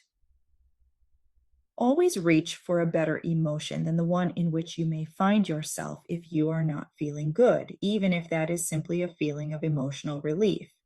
If you're in a positive state, all is well. Keep enjoying the feeling and enjoying the actions you're taking. It's when you bump into an emotional trigger that you must do your inner work. It's not about dwelling on the problem, nor trying to figure out when and why something happened. That is almost always irrelevant and brings positive momentum to a halt by getting you stuck in trying to figure something out that appears to have no answer. Most of our negatively charged beliefs are nonsensical anyway. Trust that when you do your inner work, if there is a higher learning or a more divine meaning or aha moment, it is going to occur when you're in a higher vibration. You must release the negative emotional charge in order to move into the higher vibration in which you'll be able to reach the higher wisdom. Mastering the creative process. Your moment to moment awareness is a critical piece in creating a life and business you love. We've covered that extensively. Now, I want to take a little time to get into the fun stuff, consciously creating what you want. I've been studying metaphysical concepts since I was a teenager. The good news is you don't have to be a student of this work for as long as I have to benefit from the core principles that you can put into practice today. Just remember the subtle nuances of monitoring and adjusting your state are the key to creating what you want. Another quick disclaimer before the big reveal: manifestation doesn't always happen on our timeline. If you are impatient, low vibrational emotion, then you are actually interfering with the process and out of alignment with what you want. So make peace with the timing And remember that as long as you are in a high vibrational state, good things are happening for you. While our minds have been trained to believe what we see, the laws of the universe work differently. Essentially, we see the manifestational evidence of our internal state. That includes our beliefs, expectations, and our mental, emotional, vibrational state. When you want to deliberately create something in your life, no matter what it is, you must be able to clearly see it in your mind and feel as though it is your reality right now. That is what we do in hypnosis, which is one of the reasons why hypnosis can be so effective. However, you cannot simply do this exercise one time, then think, act, and feel the way you used to and expect to get what you want. We've covered this, but it bears repeating. To master your life, you must master your mind and utilize your emotions as your indicator of whether or not you are in alignment with what you want. When you first begin this process of visualizing with positive emotion, as though you have the thing you want, experience, material possession, circumstance, etc., your mind will tend to pull you back to your current circumstances. You'll experience doubt, or you'll find yourself thinking, feeling, and reacting the old way. Use the align process to clean up your energy and reach for the state of having what you desire. Feel as though it is done. The more you do this, the easier it will be to maintain the positive state. After a while, you will begin to believe that you will have your desire. And when you know that it is going to happen, there is no doubt in your mind, the manifestation will follow. Throughout this book, I have been encouraging you to identify what you want and imagine it with corresponding positive emotion. Your ability to consistently reroute your mind to what you want each and every day is one of the single most powerful processes you can implement in your life. Intentional visualization and or self-hypnosis sessions are a way to supercharge your goal achievement. Later in this book, you will find an introduction to self-hypnosis, which will teach you some fundamental principles for more effectively programming your mind to believe, expect, and act in accordance with what you want to create. For now, I want you to take a moment to visualize or imagine having one of your desires fully manifested in your life. Get comfortable, take several deep breaths, and playfully explore in your mind what you'll be experiencing when you have what you want. Notice that you are seeing in your mind the things around you through your own eyes as though you are living it. Notice how good you feel as you are appreciating your life and what you are experiencing. Be aware of any other sensory experiences that might occur naturally. What thoughts are you thinking as you observe this reality? Are you conversing with others? If so, notice what is being said. Allow it to feel so real that you are temporarily experiencing it as though it is happening right now. And when you feel a sense of completion on the exercise, gently reorient yourself to the present moment, knowing that you create your future. Revisit this exercise each day, in the morning, right after you wake up, and at night before drifting off to sleep are two of the most powerful times to imprint on your subconscious mind. However, you can enjoy the benefits of this exercise any time of the day. Highlights about gain momentum. Even though you start to experience breakthroughs and aha moments, you are going to continue to bump into some of your limiting beliefs. Be aware of the new level, new devil phenomenon. that occurs when you reach for the next level. The new and unknown often activates old unwanted patterns. So be mindful of not allowing yourself to get stuck in the negativity. Stop and do your inner work. As you gain momentum, you'll likely become aware of new desires. That is your divine inner calling for expansion. With awareness of the new desires, you may experience inner and outer conflict. Sometimes we experience a breakdown before we break through. Just when you think you've resolved an issue, you may find it pops up again because we only released what was needed at that time to up level. Gaining momentum is about seeing the positive evidence and manifestations of the inner work you're doing. While cleanup will still be needed, put your focus on the joy of creating, not the need to fix everything you believe is wrong with you. Whether you find yourself in the breakdown before the breakthrough, you don't have as much positive momentum as you'd like, or you simply are 100% committed to achieving your goals and creating a life and business you love. My very popular and time test, Inner Game Academy, is loaded with resources that can truly help you break through. Chapter 5, Nexus Point. We're now getting to the end of the align process. Nexus Point. The Nexus Point is the point at which we are mentally, emotionally, vibrationally congruent with our heart's desires. We're in a natural state of positivity and aligned with our higher self. That said, true alignment is not a state that is permanent forevermore. As with all of our emotions and dispositions, it fluctuates. You may have moments of being in true energetic alignment and moments when those old limiting beliefs lower you vibrationally.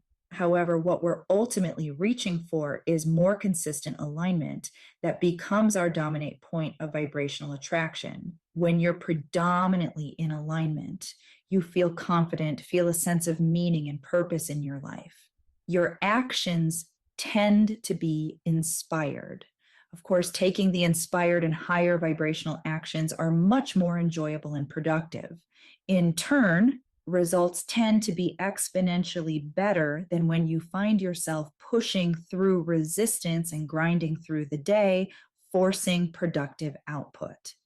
Alignment is your state in any given moment in which you are congruent with yourself, your values, your actions. Energetic alignment is a very robust term. I generally use the word alignment to refer to that inner state of congruence. This concept can be a bit confusing to someone who's in a novice stage of this work. Perhaps you had some confusion at the start of this book. Let me clarify. Alignment is a state of being. It's the mental and emotional state of allowing yourself to be a vibrational match to your heart's desires. You know you are in a state of alignment by the way you feel. Alignment feels natural, right, and good. There will be areas in your life in which you have greater alignment. Things just seem easier. It may happen in your relationships or with your health. It's not uncommon for people to have what I like to call a sticky issue, one of the challenges with which they wrestle for a long time. You can enjoy success in many areas of your life, but despite your best intentions, there's that one issue that trips you up and has a lot of negative emotional charge. At this point in the align process, you'll be able to more effectively work through any of those difficult issues. Armed with greater awareness, you can see there are a lot of incongruences in your subconscious mind with respect to that old sticky issue. There's misalignment between your existing beliefs and expectations and your desire. As you focus on this one area, you'll need to actively use the methods described in this book to clean up your energy on the subject and achieve alignment with your goals. Attitude of gratitude. In the process of creating a life and business you love, it's highly advantageous for you to be consistently reaching for the feeling of appreciation. You've probably heard about the benefit of practicing gratitude and perhaps wondered why it works. Authentic feelings of gratitude, not just going through the motions, but being in a state of gratitude, carry a very high vibrational frequency. This high vibration essentially enables you to be in a state of non-resistance. This is a state in which you are not activating your triggers, limiting beliefs, and negative emotional charges on your unresolved issues. When you are in the state of gratitude and allow it to be your dominant vibration for longer periods of time, you'll more consistently have positive experiences. Obviously, you will not always be in super high emotional vibrational states, but even softer yet still positive states, like a sense of peace or relaxation, are highly beneficial. The key is that when you are in a positive vibrational state, you are in alignment with your true self. You are more of your authentic self in that state than when you're triggered and operating with limiting beliefs. So, if you're examining the stickier areas of your life, those things you strongly want to change, you'll notice that it's easier to do your inner work on that subject from a relaxed state.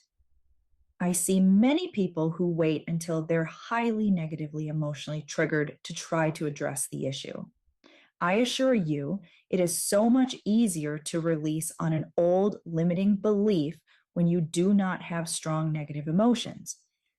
This may seem like a contradiction since I want you to predominantly be in a positive state. So, why would I suggest you work through your sticky issue after getting yourself into a positive state like gratitude? Shouldn't I just stay focused on the positive? The caveat is if life is going great and you are feeling positive, don't go looking for things to fix as though you are broken and need to attend to everything you dislike about yourself. However, if you have an unfulfilled desire that is triggering negative emotions, your objective is to soften up your negative energy by reaching for a feeling of relief. So it is easier to work through your limiting beliefs. If you can release enough negative energy to get into a more positive state, sometimes you need to get off the subject completely for a while, then address your challenge from a state like inner peace or gratitude. It will be easier to shift the old negative associations with your challenging issue. The state of gratitude is also one of the most effective states for programming your mind to achieve your goals and create what you want. So, as we are discussing the Nexus Point stage in the alignment process, it is essential to focus on the power of your mind and how to use it properly to create everything you desire for your life. When I was going through my hypnotherapy training, the founder of the Hypnosis Motivation Institute explained you would never want to go to a therapist who's messed up themselves. While not his exact words, the essence is that you don't go to a dysfunctional person to work on reprogramming your mind. When you want to create new empowering mental programs with respect to that area that in the past was an issue, the same principle applies. How can you work on creating new empowering mental and emotional programs when you are highly triggered and feeling extremely negative. You can't expect yourself to reach any sort of high vibrational thoughts if you're mired in a negative emotional vibrational state. Therefore, we begin by releasing negative emotion first, then transition to reprogramming. Releasing the negative emotional charge allows us to move up into a more neutral state. From there, we can raise ourselves up into higher vibrational emotions by practicing visualization and imagining ourselves with the new beliefs and behaviors we want to program into our subconscious mind. Vibration first, manifestation second. As we're on this journey, we tend to notice a lot of our superficial goals and desires lose their original allure. However, that doesn't necessarily mean they go away completely. It means that we're beginning to notice aspirations to be in alignment more of the time, feeling more positive, enjoying more moments of fulfillment, and having more meaningful experiences in our lives and businesses. You may have heard the cliche, happiness doesn't follow success, success follows happiness.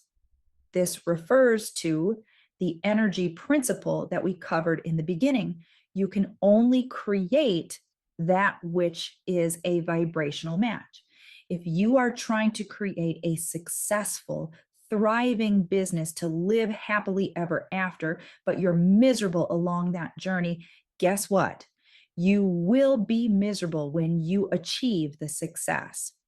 If you're doing your inner work and consistently feeling more happiness and harmony, you'll naturally feel more confident and empowered and be the vibrational match you need to be to enjoy success.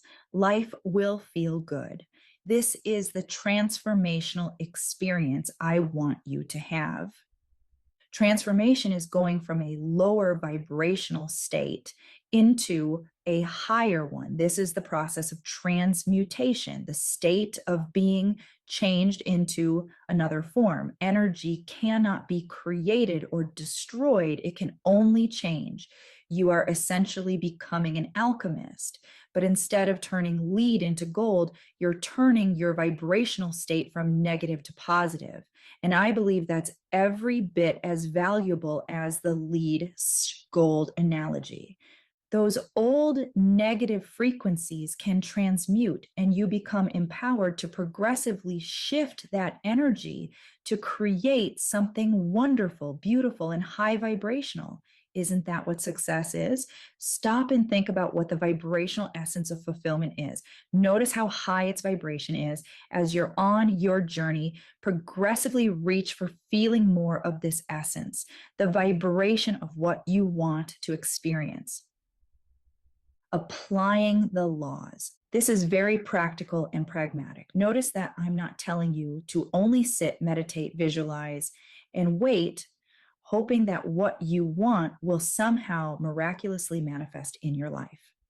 We know the universe operates according to very specific laws. The law of gravity applies to everyone, regardless of whether or not they believe it. The energetic laws apply to all of us as well. When you have a desire, there will be a logical sequence of events that will occur according to laws to become a physical manifestation in your life. Sometimes you'll take inspired actions that lead to the outcome. Other times it may seem that opportunities arrive at your doorstep and in your life. Maybe you meet the person who's perfect to help you with the next step on your journey to achieve your desired outcome.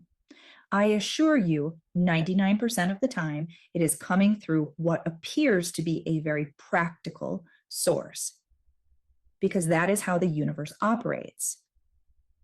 When you recognize that you are influencing those inspirations and circumstances that are leading you to the next logical step, then you'll understand the importance of your vibrational point of attraction and your predominant mindset.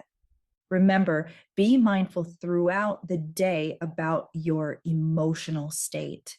This vibration I'm in right now, is this something I want to create more of? If the answer is no, you must clean up your vibration, releasing the negative energy, and reach for a better emotional state. Of course, if the answer is yes, keep thriving. You'll notice that when you are in alignment with your goals, you'll feel compelled to take action.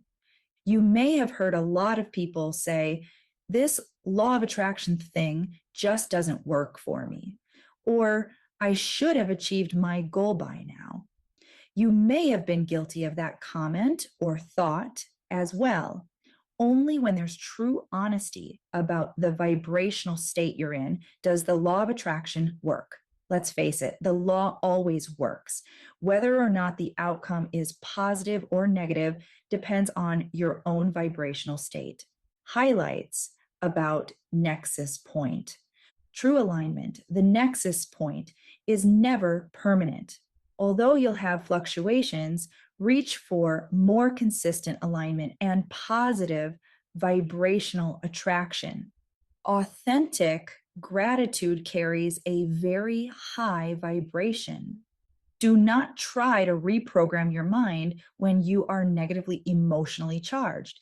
It's much, much easier to do this work from a state of peace and relaxation. You can't expect yourself to be able to reach any sort of alignment in your life if you're mired in a negative vibrational state. There's no happily ever after if there's no happiness along the way. Energy cannot be created nor destroyed. It can only change. When you have a desire, there will be a logical sequence of events that will occur according to universal laws to become a physical manifestation in your life. Throughout this book, I have introduced you to a lot of concepts that take time to truly learn and master. When I created the Inner Game Academy, I took my year's worth of experience in these areas and put it into a large digital library of audios and videos to help you shortcut your learning curve and more effectively reprogram your mind to create the success your heart desires. I sincerely hope you will take advantage of the resources available to you. Your desire is a divine inner calling, and you can create a life and business you love. Bonus chapter, Introduction to the Emotional Vibrational Scale. This is a short introduction to the emotional vibrational scale. I say short because there is a huge body of research work that supports this. Throughout the book, I've taught you that you must be aware of your current emotional vibrational state in order to change your circumstances and create the life you want. There are many different renditions of this graphic depiction. This specific one is my perspective based on years of experience. Looking at the image, notice the emotional vibrational spectrum. Your awareness of where you are emotionally allows you to deliberately change it. We all feel a range of emotions. Fundamentally, you know how sadness or disappointment physically feels, heavy or constricted and contracted. There is an actual sensation that's a physical interpretation of the energy. Contrast that with the higher vibrational emotions like love or joy. They feel lighter and more expansive. You feel the energy differently. You don't need any sort of sixth sense. It's already part of you as a human being. Old triggers lead to feelings within the lower end of the scale. As you set goals and bump into your negative triggers, use the align process to shift the way you feel and retrain your mind to believe and expect what you would prefer. When you're feeling negative emotions, you might hear advice like, step out of your comfort zone, or confront your fear. While a little of this is needed at times, typically this approach ends up negatively reinforcing the old pattern, so it usually doesn't work. A much more effective approach is to release and reprogram. So the actions you take are originating from a more empowering mindset and vibrational point of attraction. Remember, everything is energy, including your thoughts and emotions. Emotions range from low to high frequency waves. When you're aware of where you are on the scale, you can reach for a higher emotion that is within range. It's important to keep in mind that you cannot make a large vibrational leap. For example, you cannot move from fear to love or gratitude in one step. It will not be sustainable. The shifts must be progressive in order to maintain a higher state. You can only take the logical next step. In many cases, what you are reaching for is a thought emotion combination that creates a sense of relief. Remember my staircase analogy from earlier in the book? It's one step at a time, never a single leap to the top. For instance, you can go from sadness to anger, then from anger to a neutral feeling. And from there, you can reach for still higher vibrational emotions. Keep in mind, progressive doesn't necessarily mean slow. You can sprint up the emotional scale, just like you can sprint up a staircase, but you are still doing it in a logical sequence. As an example, when someone is really locked into a low vibration and mired in a negative state, if you try to talk them out of it, it generally fails because it's working in contradictory fashion to the way the universe and law of vibration work. Rather, the better approach is to try to soften their negative emotion, aka taking one step, and gently help them improve more gradually. We're talking about making progressive improvements and getting some relief from intense negative emotion rather than attempting to jump right to pure positivity. Look at the chart again. While anger is a low vibrational state, it is a better one than the three that fall below it. It also carries more energy than you might feel when you are depressed or in a state of despair. Moving up the chart changes the wavelength of energy that we experience as negative to positive. Some people can get stuck in a loop, making progress up the vibrational chart only to have a triggering event send them downward again. Often that's caused by a strong emotional charge linked to limiting beliefs, negative memories, and disempowering patterns. The align process helps to disassociate the negative emotion from the belief or memory so that you can more objectively think of the event or circumstance without the intense emotion. That will enable you to create new, improved associations and break the negative cycle. Many entrepreneurs struggle with impatience and frustration. And note, that still falls at the bottom half of the chart within contraction and lack. If you find yourself here, your thoughts are not a vibrational match to the actions you need to take to create your desired outcome. If you're acting out of frustration, remember that like vibration attracts like vibration. The law of the universe indicates you'll only continue to attract thoughts, actions, and circumstances that give you more of the same. It is always contradictory to try to push through a negative emotional state rather than taking the time to do the inner work needed to clean it up. Neutrality, as you can see on the graphic, is the baseline between contraction/expansion and lack abundance. Beyond that, once you can reach a state of acceptance, it is what it is, I am where I am, you are on the threshold to move into the higher vibrational states. and you'll want to continue to move up and through them, step by step, taking the negative emotional charges off past memories and limiting beliefs, and choosing more empowering thoughts and feelings. Once you can maintain the higher vibrational states, you begin creating a life and business that feels good. And when you make these states your predominant vibrational states, keeping in mind that you'll go through fluctuations, your vibrational energy will attract more positive thoughts, actions, and circumstances. When you are congruent in your heart and mind and believe that you are creating your desired results, then you are in a state of alignment. From this state, the divine calling that's within you is energetically aligned and can manifest. This is when the magic happens in your life. Again, you'll fluctuate. I have yet to meet the person, and I doubt they exist, who is 100% in alignment all the time. However, even with fluctuations, when your predominant state is in the higher vibrational frequencies, you'll be creating a life and business you love and having a positive impact on others. I want you to remember the simple but all important question.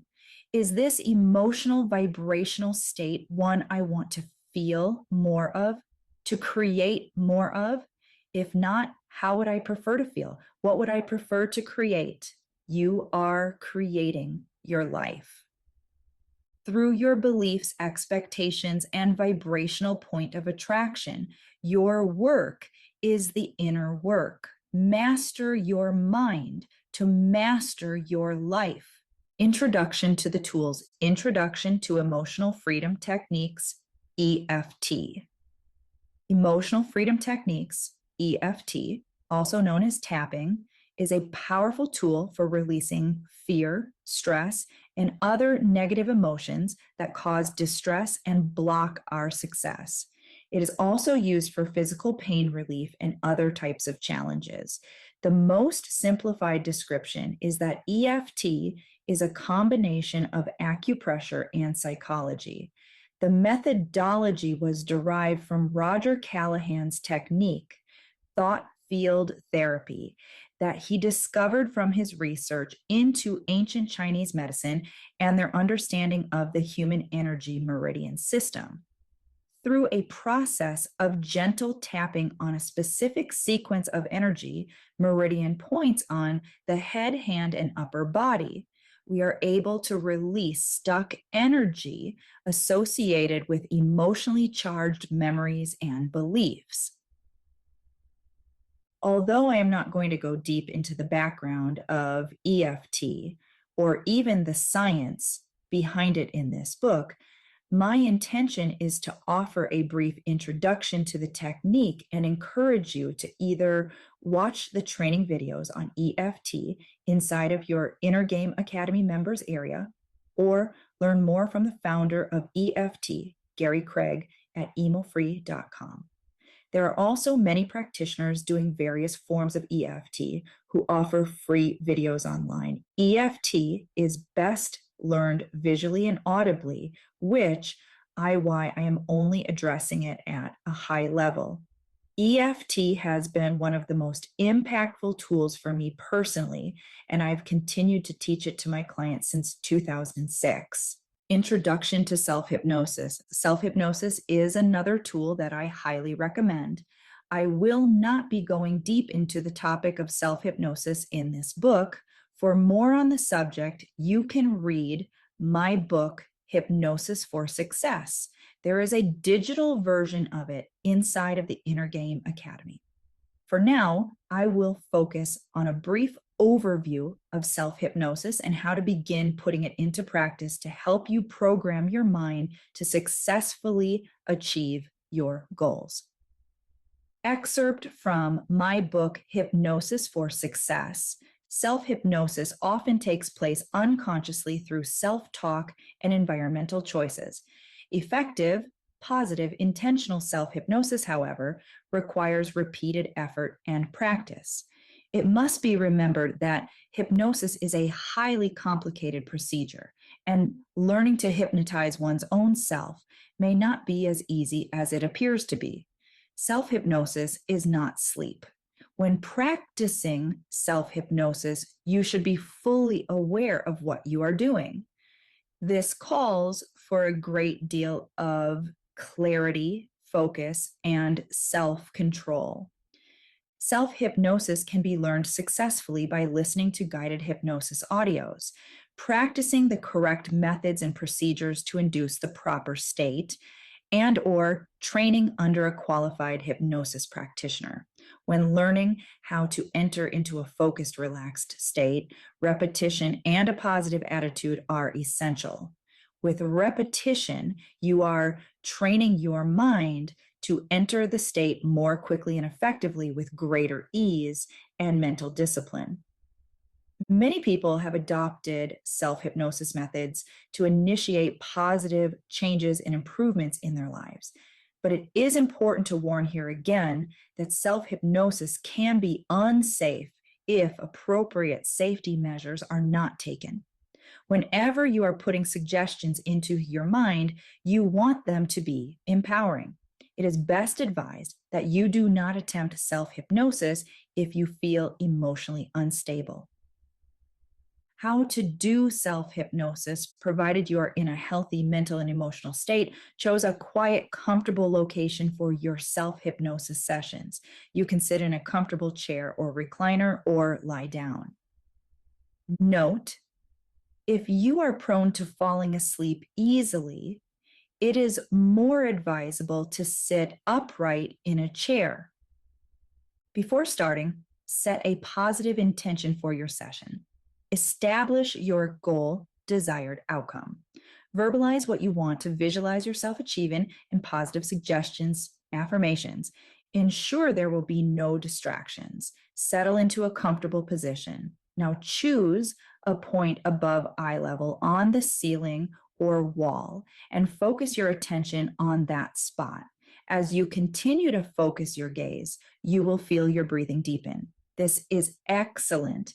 Now become aware of each breath as you continue to focus on your spot.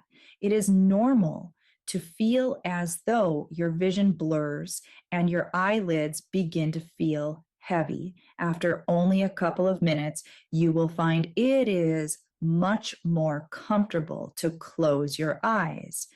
At this point, go ahead and close your eyes. Next, you will want to create a deeper level of concentration and focus. With your eyes closed, imagine there is a mental screen or projector about where your spot was. Now visualize or imagine you see the number 10. As you count all the way down to 0, visualize or imagine each number. You can go deeper into this state by repeating this process 3 times. Now you are set up for your objective. If your goal, for instance, is to enjoy exercise, you would visualize or imagine yourself exercising and feeling great. Actually, feel the positive emotion as you create the imagery in your mind. If you are including affirmations, make sure they are positive and in the present tense. For example, I love the way exercise makes me look and feel. I feel motivated and I feel great. At the conclusion of your self-hypnosis session, you will count yourself out from 0 up to 5, with each count suggesting you are becoming more alert, energized, and feeling great. Use wording that feels good to you. At the count of 5, open your eyes. Give yourself a couple of minutes to reorient yourself. You have just completed your self-hypnosis session. Remember, this is a very simplistic introduction. If you want to take your understanding to a deeper level, there is an introduction to self-hypnosis training video series inside of the Inner Game Academy.